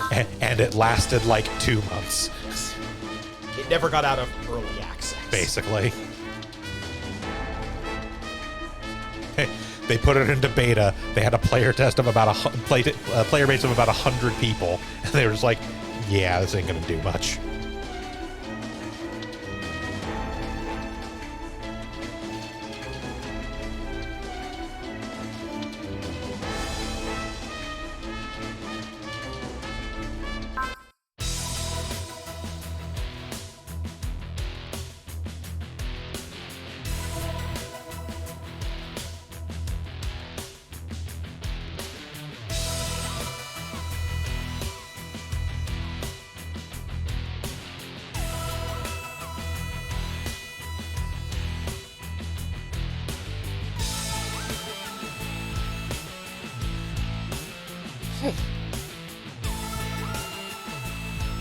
This seems needlessly complicated. It's only a self-replicating gas-based life in order to...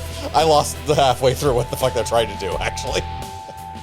I think it technically counts as like a defense system because they're just like, oh, they have to pass through here to get to us. Well, it's as Destler said. Random voice acting. Yep. As Destler said. He just happened to calculate their trajectory on a whim, and then fired a torpedo with a gas-based self-replicating life form to force them to either be devoured by the life form torpedo or plunged into the sun. A perfectly normal thing that you see in combat.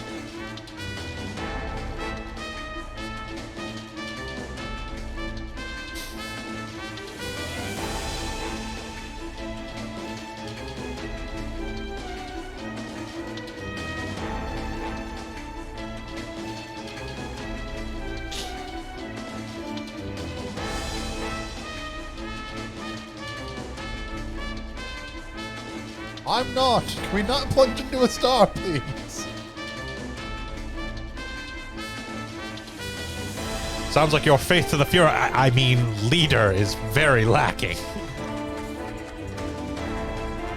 Abelt Dessler, certainly nobody else. I only get to field 5 on. 5. Yeah, it's accurate. Yes, we get to field 5 of the 5 units we have.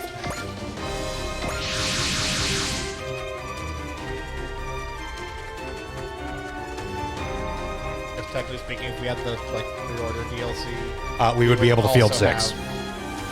Yes, you could be Yes. able to field 6. Yes.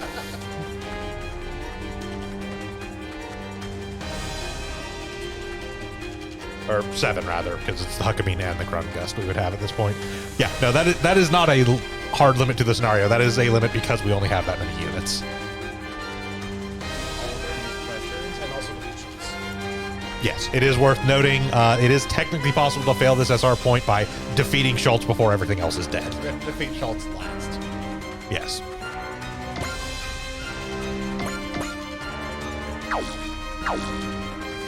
We do also need to get the Yamato all the way across the map, but again, that won't be too big an issue. Everyone on the bus. Everybody get into the bus.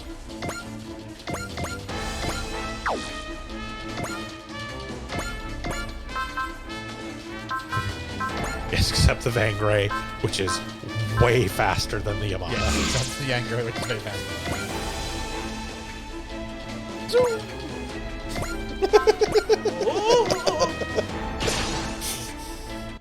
And the Yamato, a surprisingly combat competent battleship. Yes. Again, a thing we don't see all that often in Super Robot Wars. Even then, the Yamato is not quite as competent as an actual unit, unlike in 30, where the Dress Trainer is 100%. one of the best units in the game, actually. Especially because it effectively has its own separate upgrade tree.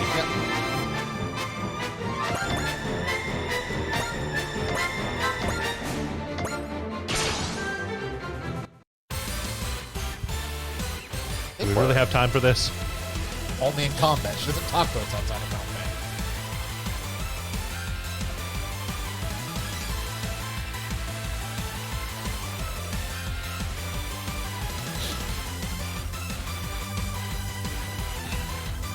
I just thought it would be nice if someone talked to you because you're an orphan. Ouch. 9 has been replaced with GLaDOS. GLaDOS. Because I'm a potato. Because I'm a potato.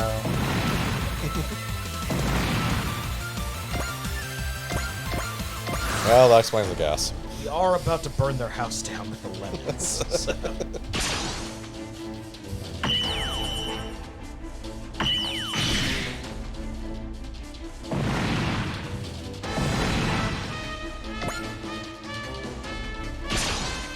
I think the Yamato might be our first race. Just because idiots won't Just stop hurling attacking it. themselves at it, yeah. Do you need to be an ace? 60 or 80. 60 for regular ace, 80 for proud ace. It is 10 less if you have the great ace skill.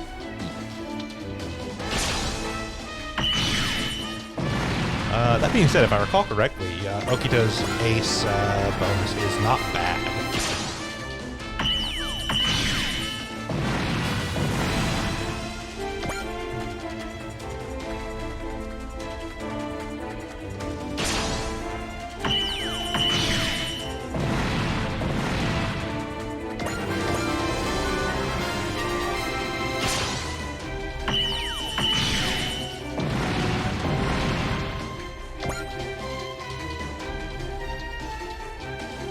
Yeah, Okita's ace bonus is actually quite good. It is literally 5 SP for every pilot on the Yamato every turn.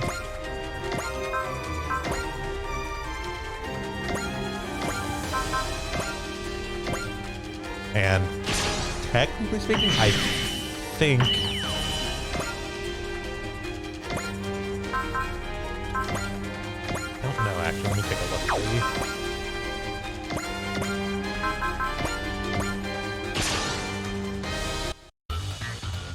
When you get a second, take a look at who are listed as the actual sub-pilots on the Yamato, because this might be stupid, depending on how those are listed out.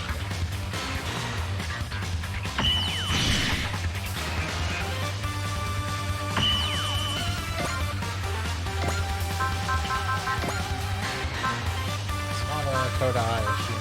Okay. At a certain point, I believe... I'm not sure, actually, if Yamamoto also ends up as a sub-pilot on there. Here's the thing. Kodai also gets an ace bonus in and of himself. I do not know if his ace bonus applies when he's a sub-pilot on the Yamato, but if it does, it's really quite good, because part of his ace bonus is +2 movement. Oh, okay. Part of Yamamoto's ace bonus is also +2 movement. So if those do apply as sub-pilots, and they both end up as sub-pilots of the Yamato, it is +4 movement.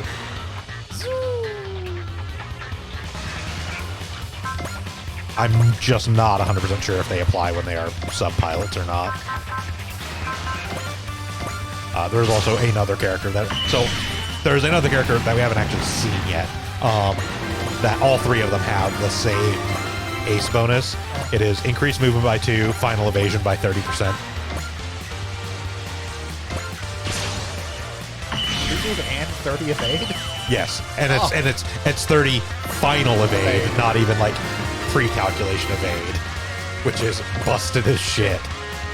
Then again, you do have to take into account they are fighter pilots because again they're not mecha, they aren't fighters. Fighters are always like that. High evade. Yeah, it's that same shit with fucking Spike and the goddamn swordfish.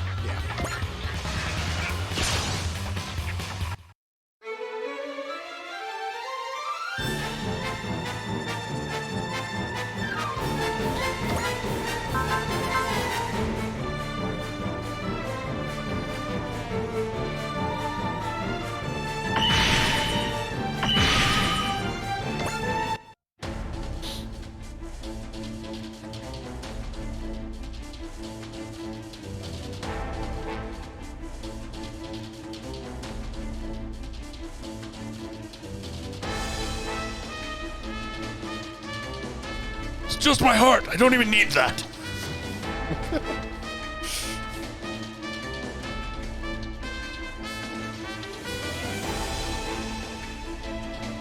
Get me another 5-hour energy. This world boss isn't going to beat itself.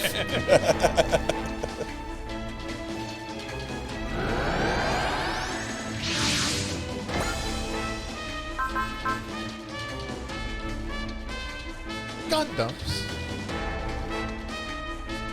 It isn't the Gundam of Gundams. No, the Gundams is in this game. Gundam of Gundams. That is the title Double awarded to. contest. Well, technically, it is the title award to whoever wins the Gundam fight. Yes. Double Kachu is technically the 13th Gundam of Gundams. Excellent. My favorite AUs is shown up. Yes. Yes, this is Double O. This is where we get the Quan Ti and the Raphael.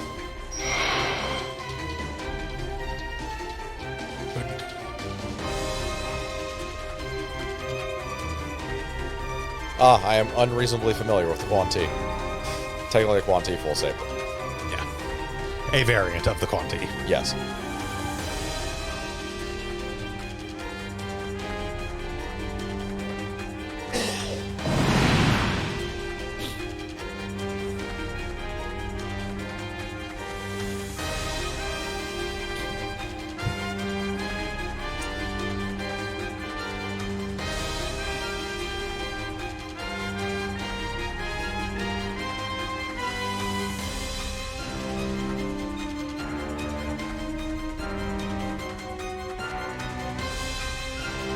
So do we.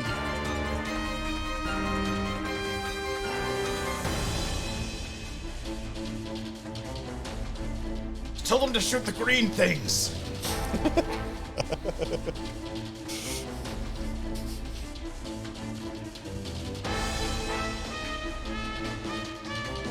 They responded by saying it's a 400-page PDF of the plot. Maybe we should have asked for executive summary. What's going on? Yes, this is the pilot of the Double O, Setsuna F. Seiei, whose pronouns are Gundam/Gundam.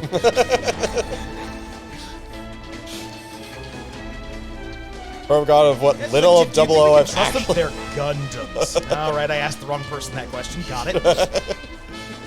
Yeah, that's pretty much what I got from what little of Double O I've actually not watched, but actually played through in Crossrays. Yes. He's actually a decent character, though, unlike Kira Jesus Yamato.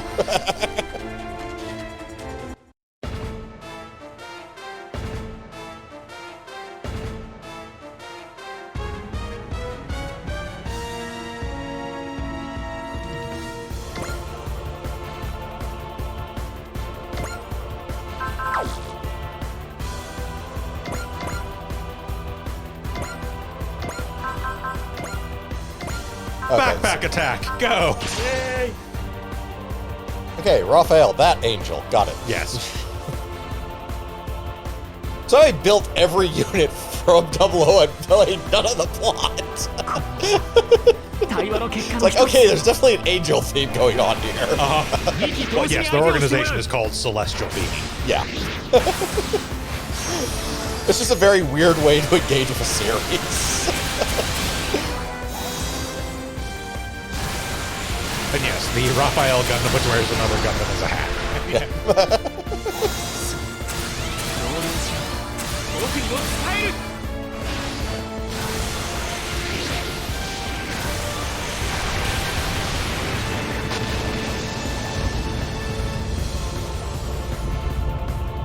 Yeah, Double O is simultaneously a fairly decent Gundam AU and also has some of the dumbest Gundam designs in history.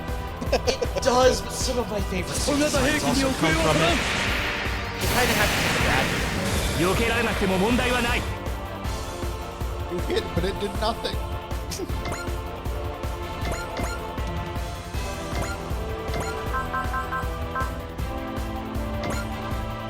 We can use the crazy shit right off the bat. Oh yeah.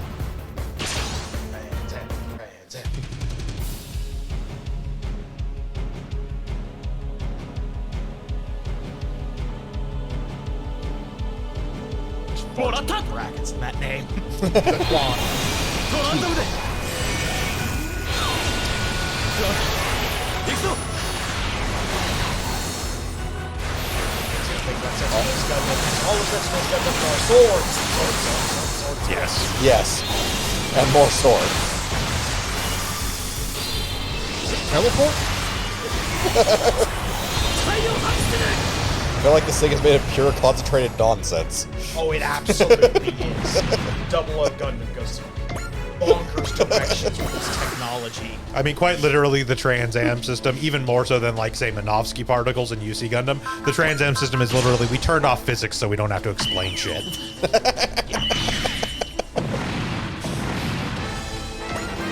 Like, at least in UC Gundam, they tried to give a somewhat scientific explanation of how Minovsky particles actually function. Like, it's a lot of bullshit that they had to sort of make up and just be like, hey, this is like, we established new rules of physics in this universe and this is how they work, but they're at least consistent to those rules. The Trans Am system is like, we turned on the Trans Am system, don't ask any fucking questions. Yeah, every fight in Double O is basically like, aha, we have a new plan to trap these insidious Gundams. And then they turn on Trans Am, and basically you can drag the Gundams around like icons on a string at that point. Just whoop. The Trans Am system is a special button to turn any given Gundam into Golden Age Superman. Yes. Up to and including firing rainbows. Oh, look, another Trans Am.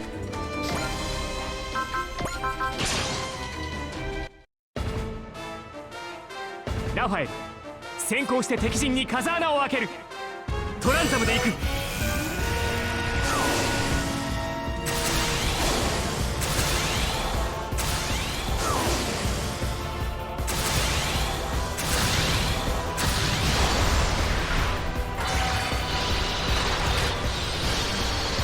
跡形も残さない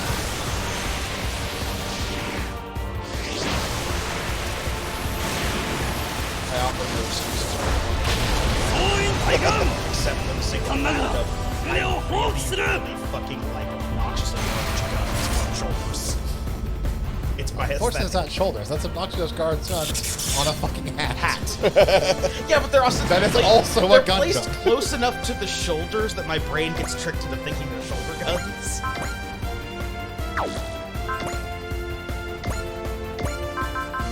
Seven sword combination.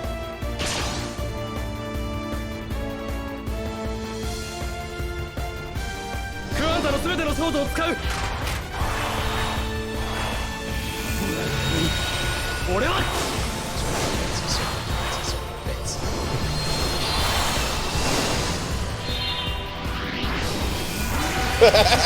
Trans Am nonsense. Did you just make a sword portal to teleport to? Yes. 恐るべし全部の機動戦術 What don't you I understand From here? that, I don't understand why I did that little damage. because we haven't, Upgraded it, yeah, I know. Upgrade it to battleship. yeah, we haven't coded it in money yet.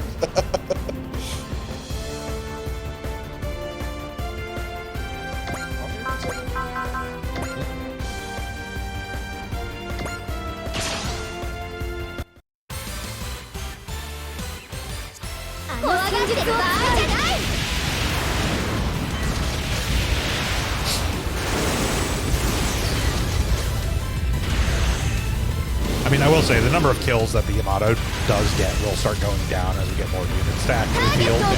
Yeah. It's just the fact, like, every single enemy is attacked with Yamato, and it can basically one-shot everything on the battlefield. Yeah. なんだが船を放こ棄するれがバングレイの必殺技よ I look forward to Van Gray getting more special moves. And every one of them having a tagline. This is Van Gray's special move.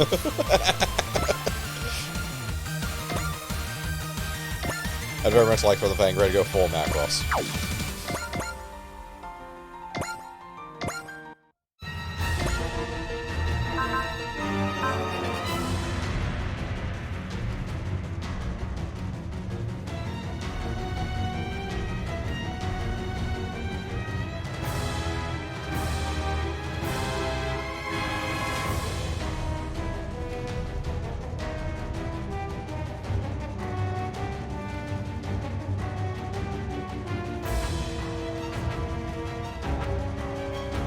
Do I need to kill him before getting the Modest final point? Likely, given... It looks that way, but it's a single SR point. It's not the end of the world. What are SR points do? So typically, getting the SR point itself usually gives us about 10,000 money, which, again, we don't really care about. We've got a ton of money. The other thing is you have to have a certain number of SR points based on what scenario you are. So essentially a certain percentage of missions you need to get the SR points in order to stay on hard mode.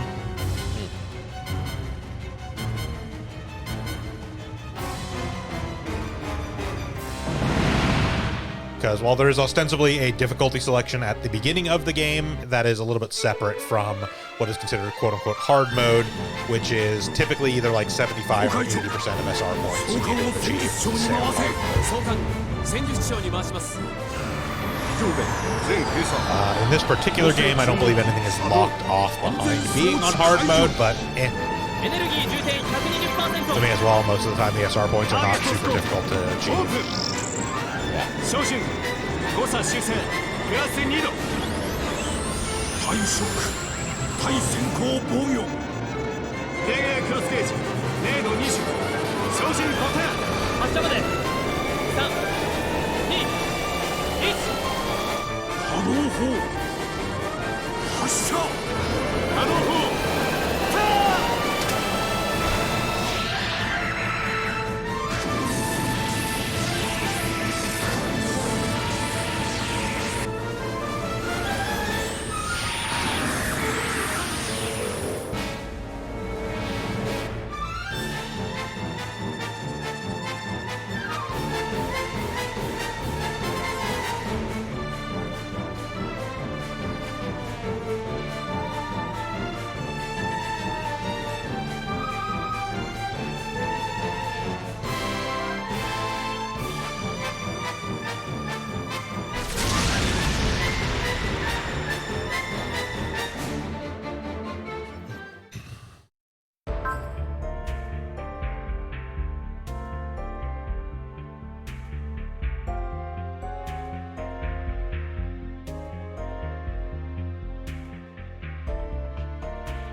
Oh, I wasn't calling for you. I was just making a noise of disgruntlement.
In another world, Setsuna and Hiro get to have an ellipses off in the middle of both of them infiltrating a high school and neither knowing who the other is. Look at something like 6 ellipses in a row between the two of them, and then good talk and leave.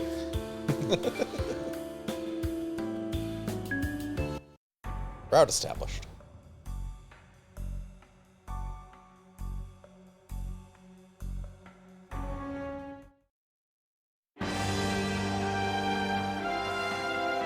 Yes. They won't save.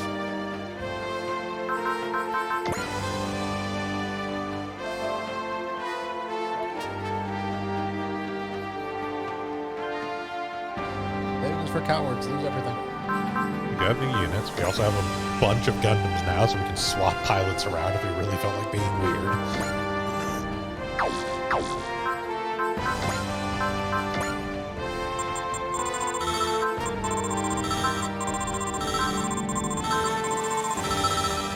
Yeah, if one of them was a better pilot or another suit, I got nothing. Alexander spaces are not affected by special weapons. Yep. Huh.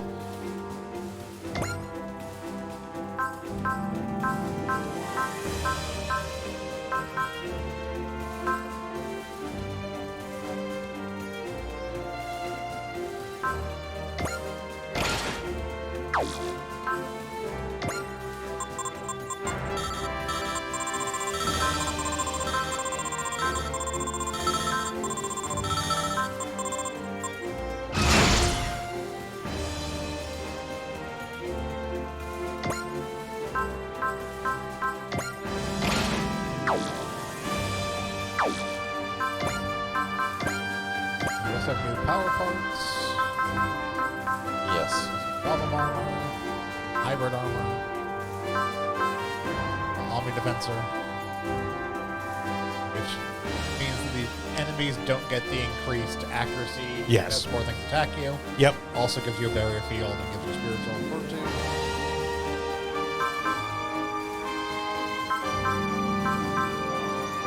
Another soldier's emblem. A focus a force reactor.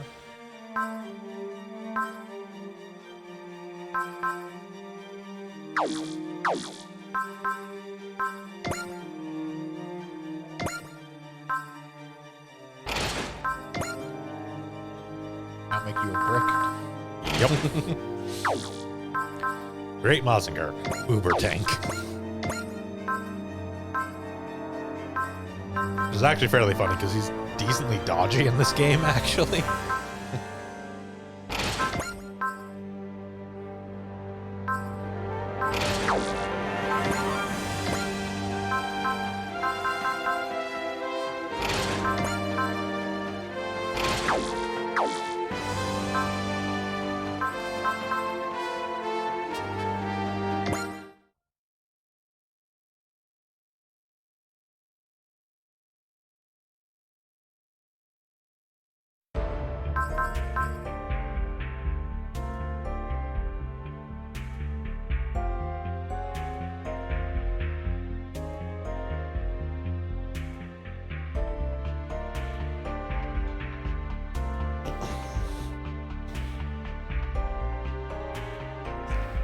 All sauce River War.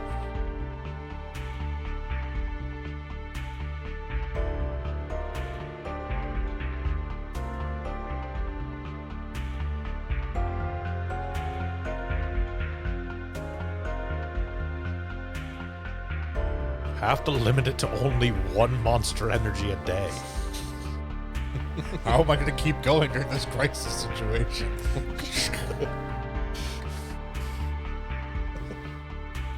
For the last time, Captain, late night gaming is not a crisis situation. No one else is going to win my fucking lane.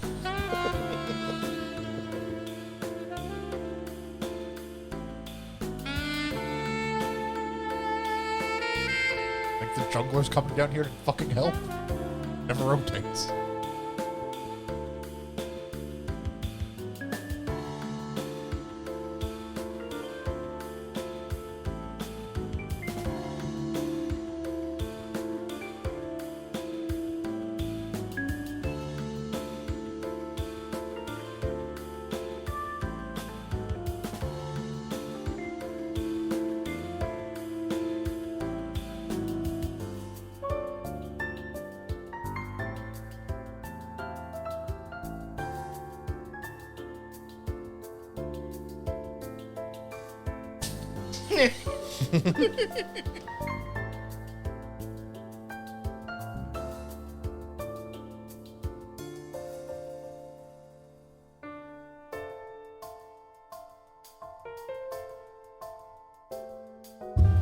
Well, they're wrong. They're real robots.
Sure, we'll go with that.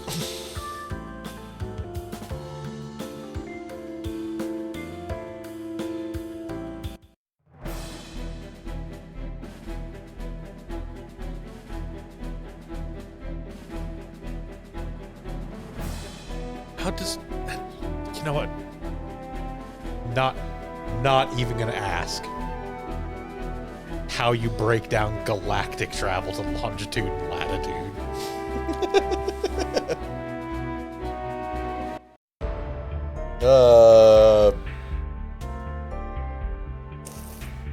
Yeah, you're mixing in axis. That's the problem, effectively.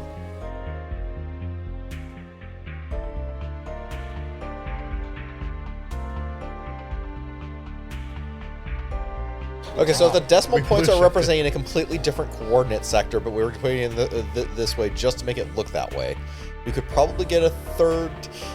I'm really stretching things here. I mean, the other problem is, what's your base point of reference? Well, something arbitrary, really, but from that arbitrary point, you can technically go positive and negative and go up and down. Yeah, it's that becomes the real issue, is you have to have an absolute point of reference. Yeah, Star Trek got around it by... Use the center of the Milky Way galaxy, my assumption. I guess. Or use Holy Terra.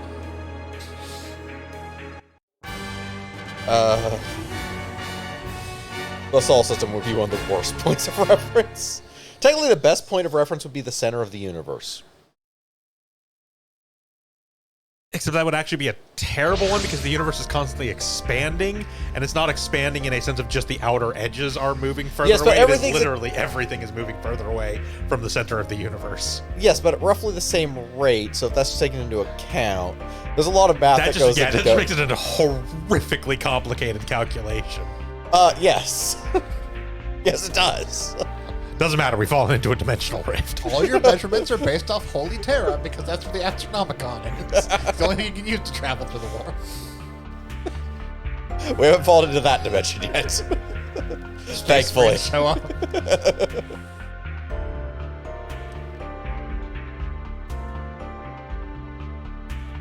My new unit is a Titan.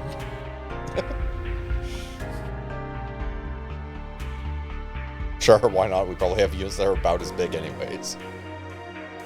Oh, we Terras, we have units that are larger. we definitely have units that are bigger than Titans.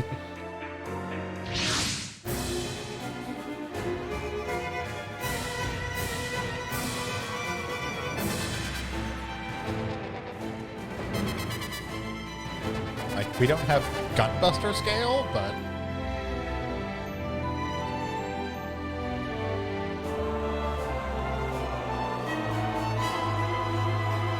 Or late Gurren Lagann scale? So most Titans are like 15 to 60 meters tall. The Emperor Titans can be up to 150 meters in height. The Daitarn 3 is 80. So it's larger than your typical Titan. Yeah. Not the size of an Emperor, though. Not the size of the Titan that has a church on top of it. Yeah.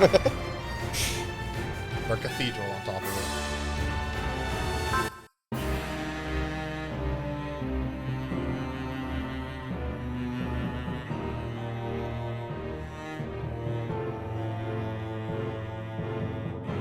I don't think we get anything in this game that's the size of a Emperor Titan, but there's No. definitely stuff in Super Robot Wars that is. Like in T, we had Divebuster. Yeah, Gunbuster. Gunbuster. So it's just like 600 meters tall or some nonsense. Something like that.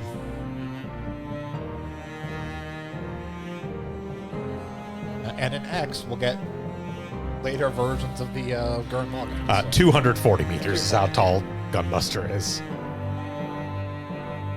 And in X, we'll get movie versions of Tengen Toppa Gurren Lagann. Yes. So.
Yes.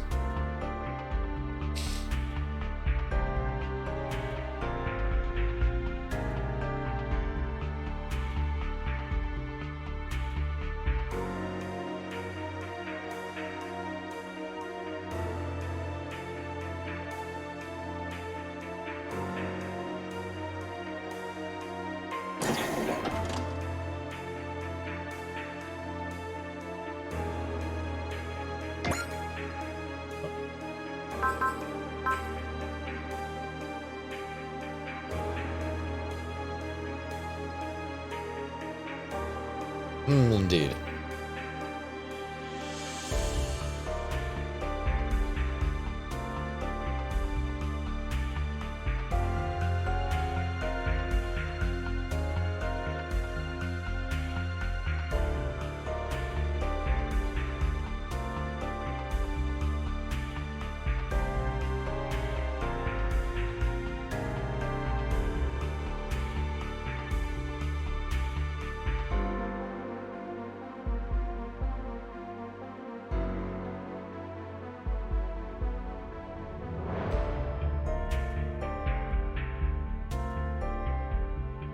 new. You're just a new type with a different name.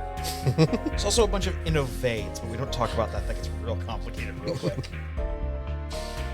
No, it's really simple. They like plus 30 to do a few stats. Heard in instead of, another like, world, what- there's coordinators. There also might be new types in this world as well. Unclear. I don't care.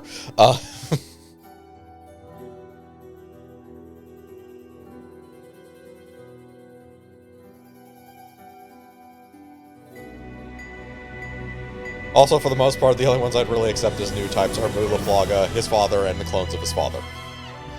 1.5 million clones of his father.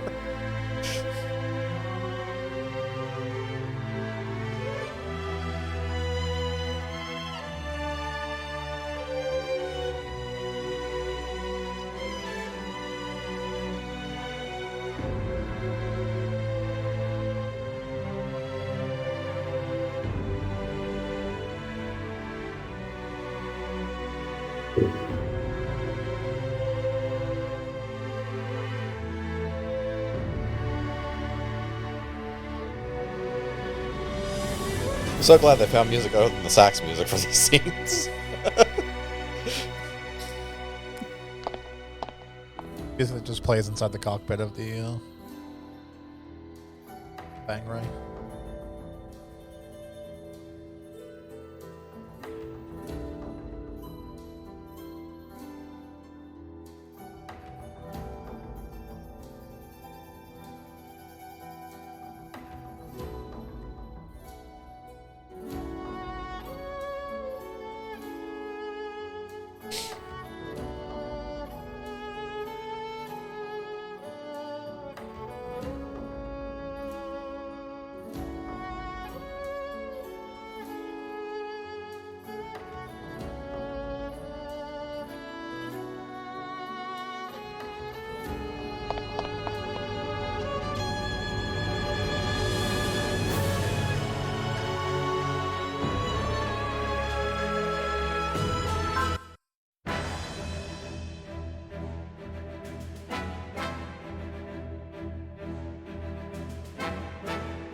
Is that how brothers and sisters usually act? I must take to the internet to find out. No. What are you doing, big brother? Alright, we need to cut off the Wi-Fi connection to the background. 9, I need you to stop saying, please come inside me every time Soji comes in the cockpit. In keeping with Earth's tradition, I have trapped him halfway in and halfway out of the cockpit.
航海長総監を戦術長に回せ総監戦術長に回します以上で全閉鎖強制注入機作動安全装置解除エネルギー充填 120% ターゲットスコープオープン照準誤差修正プラス2度対ショック対先行防御 Charge your engines to 120% 0 and fire this weapon. 度20 Your action is charging them to 100%. What's up with it? Call 100% is really on. 2 Picture scale. 1 波動砲 No, they pull out extra batteries. 発射波動砲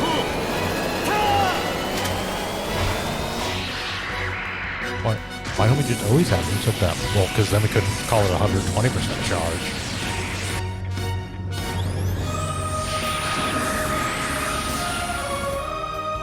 Fire that beam directly at the compass. No, see, what you have to understand, Shiv, is that the 120% engine charge they're using here isn't actually a mathematical term. It's a marketing term, just like how Subway footlongs are not actually 12 inches.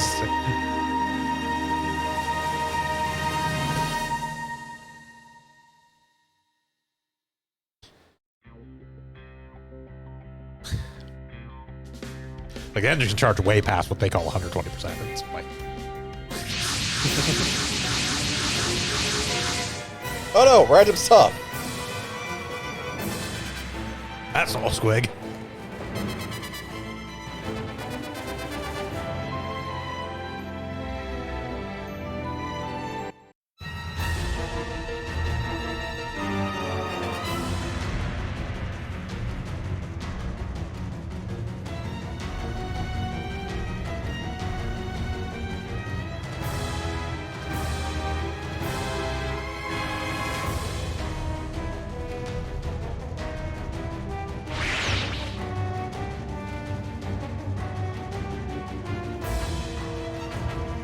Thank you, Analyzer.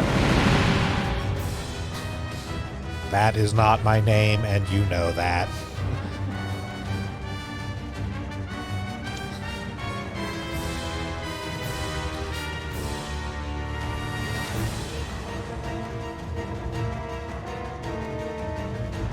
Oh no, we're helpless except for this large amount of mobile suits we have in our hangar.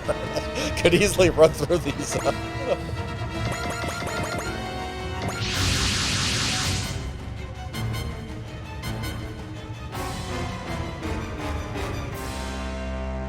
Actually, I should correct things. Any one of which could run through pretty much everything out here.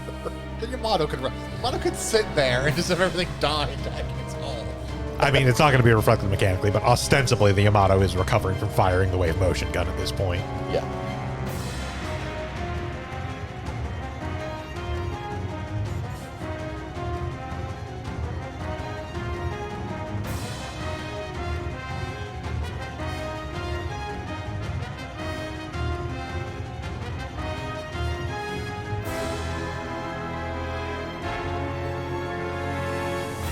I'm pretty sure even if they attack the Yamato, they won't do damage, so... I mean, not with its barrier, no.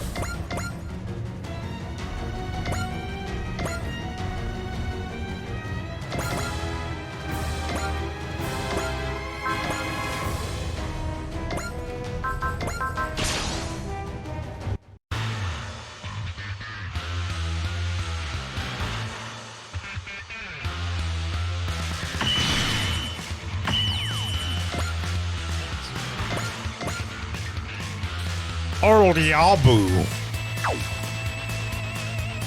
It's a thing controlled by an AI. Basically.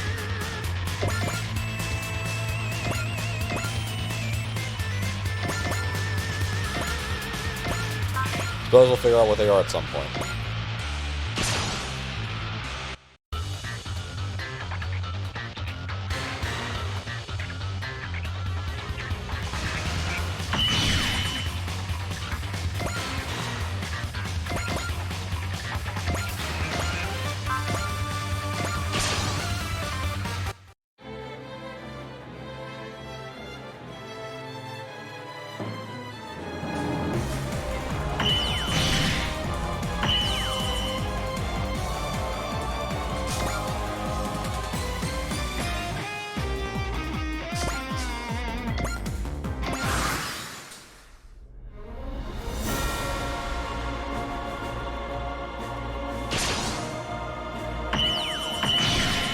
So we do have a secret requirement for this map, but it hasn't come up yet, so.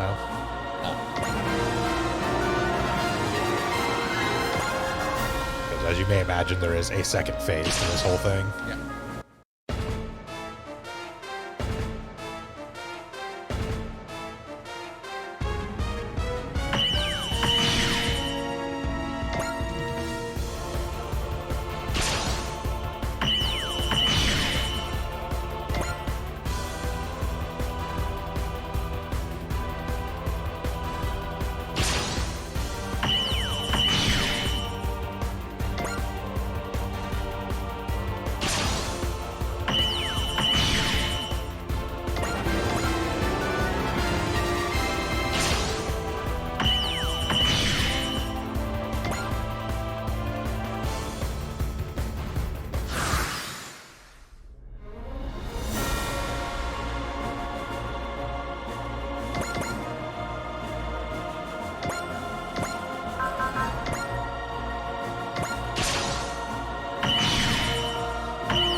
Really?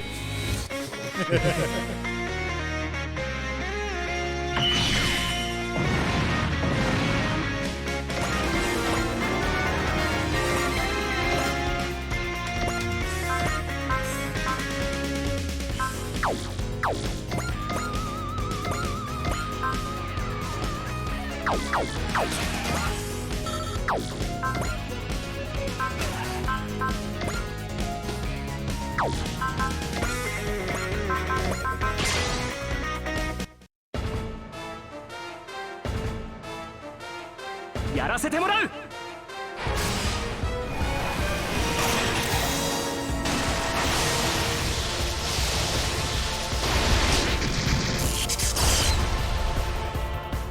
市のダメージ限界を突破。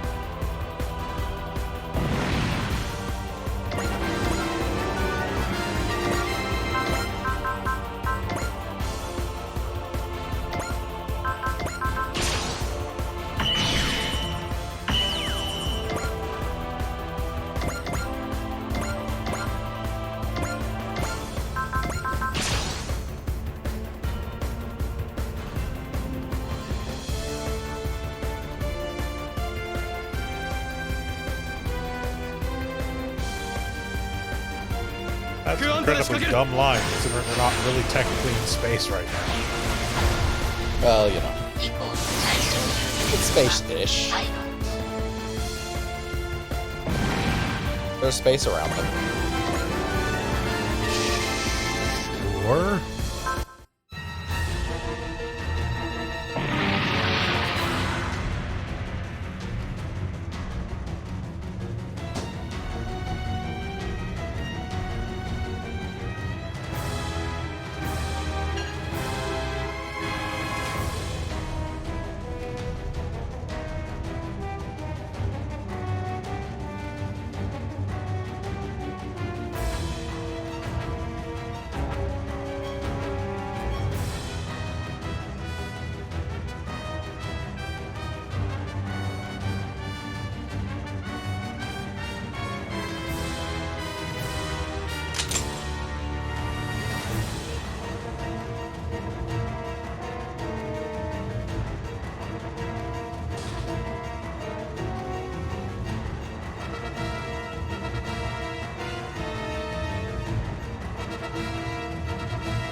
Pang! Oh, that was a short scene.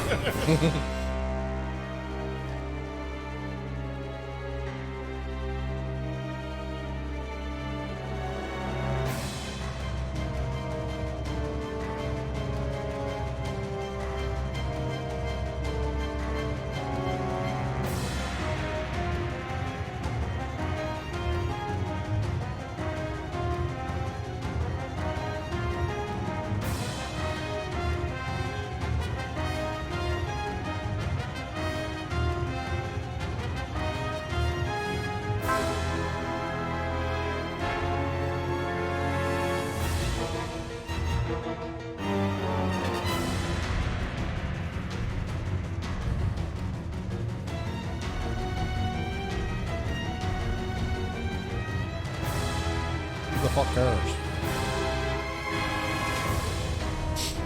Not make me get up from my chair. Shut the fuck up and stop bothering me. I'm in the middle of a raid.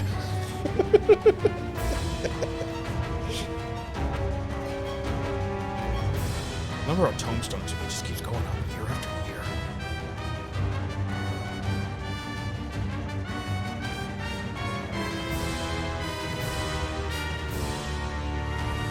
Amelia gets shot. Well, shit.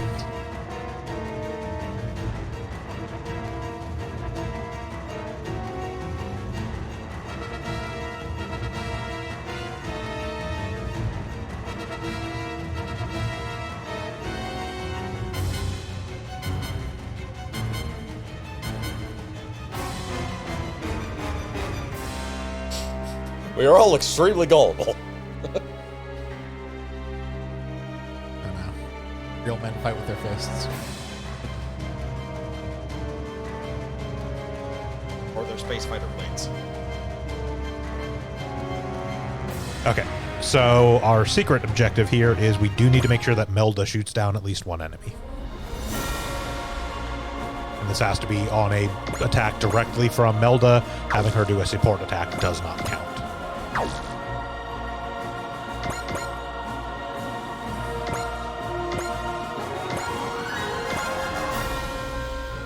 So this thing got 394 hit points. Yep.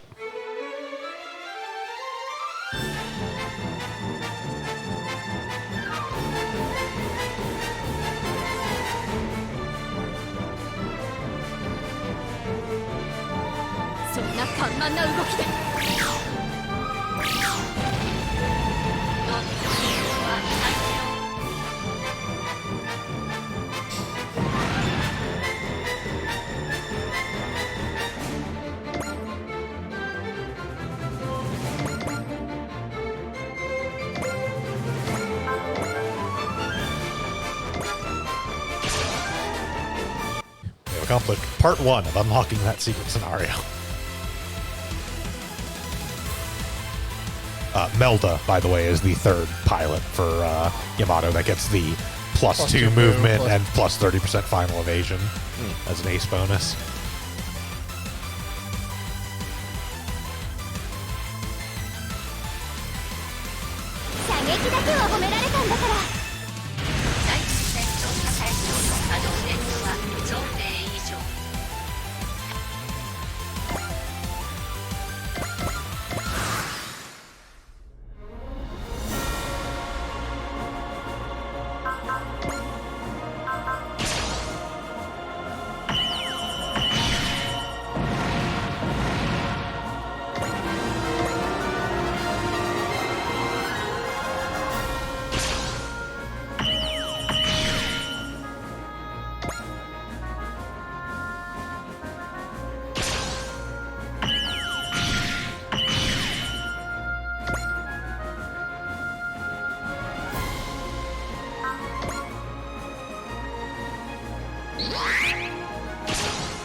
A big can. Yeah, big cat.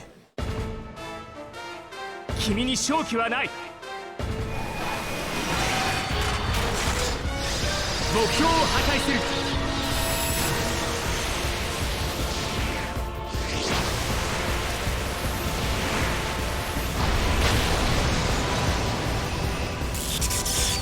伝達系にトラブル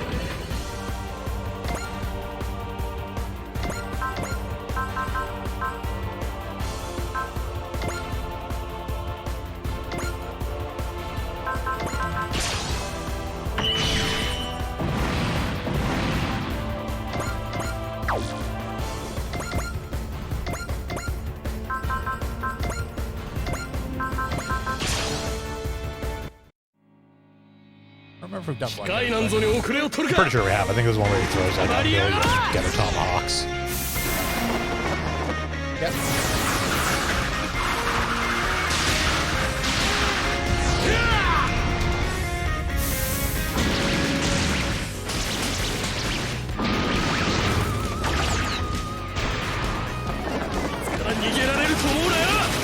Holds out this super fast gun.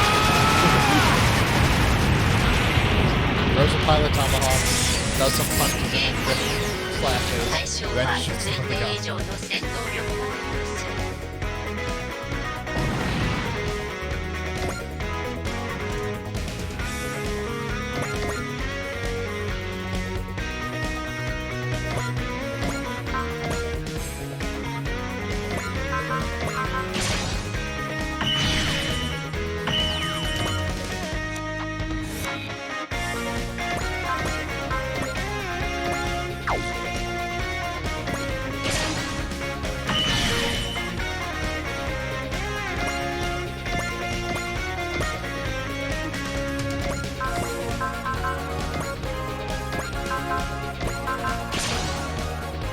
The regular sword.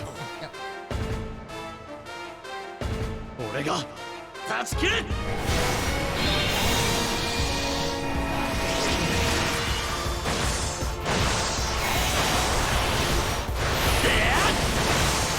精神状態戦闘力の相談を Well, as regular as that gets. Yeah, I mean, that is just the Geon sword. That's Yeah. what it is.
We have left abnormal space and returned to normal space.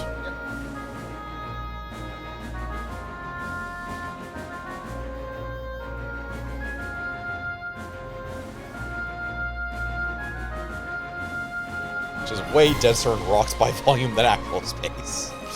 We needed a more interesting background to look at.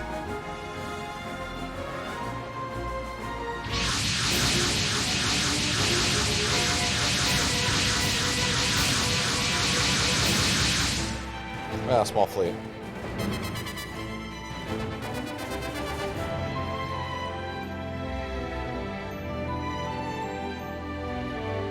Rear Admiral Lagoa.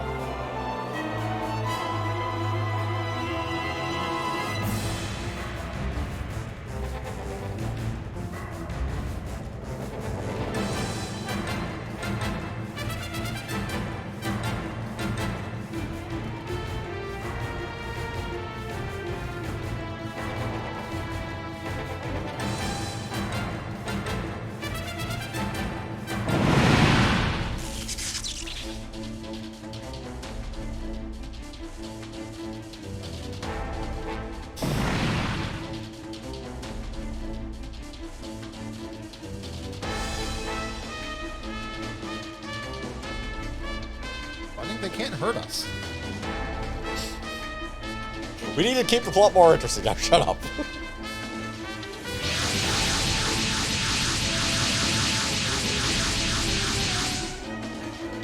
They also can't hurt us.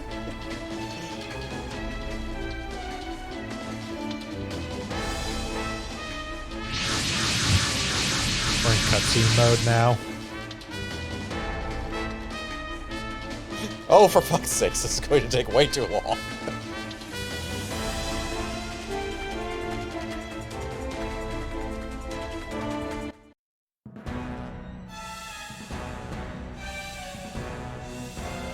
Oh, the edible is kicking in.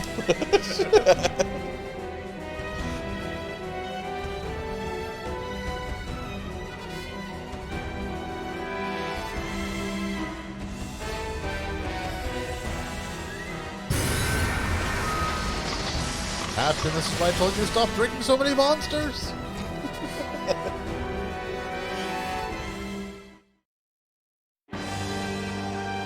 As it turns out, breaching the walls between realities has consequences sometimes. All right, and that is probably a good place for us to call it. It's about 3:30, so we Yeah. probably wouldn't get through another scenario before we got there, since they are starting to get longer now. I want to thank you all for joining us again for another Super Robot Sundays here on Sound Goblin Gaming. We'll be back tomorrow with more of our Poke Mondays playthrough of Elden Ring. We'll be back on Tuesday. We're going to be starting for a brief time, doing a little bit of multiplayer No Man's Sky, a thing we did a while ago, years ago at this point, on stream. And there is more than twice the game there than the last time we touched it. So we're going to kind of check that out, see what's going on there now. Then on Thursday, we'll be back with more Banner of the Maid. And right back here next Sunday with more Super Robot Wars V. And until then, I've been Bograt. I've been the Krampus. I've been true. And I'm Vincent. Have a good one, everyone. Goodbye.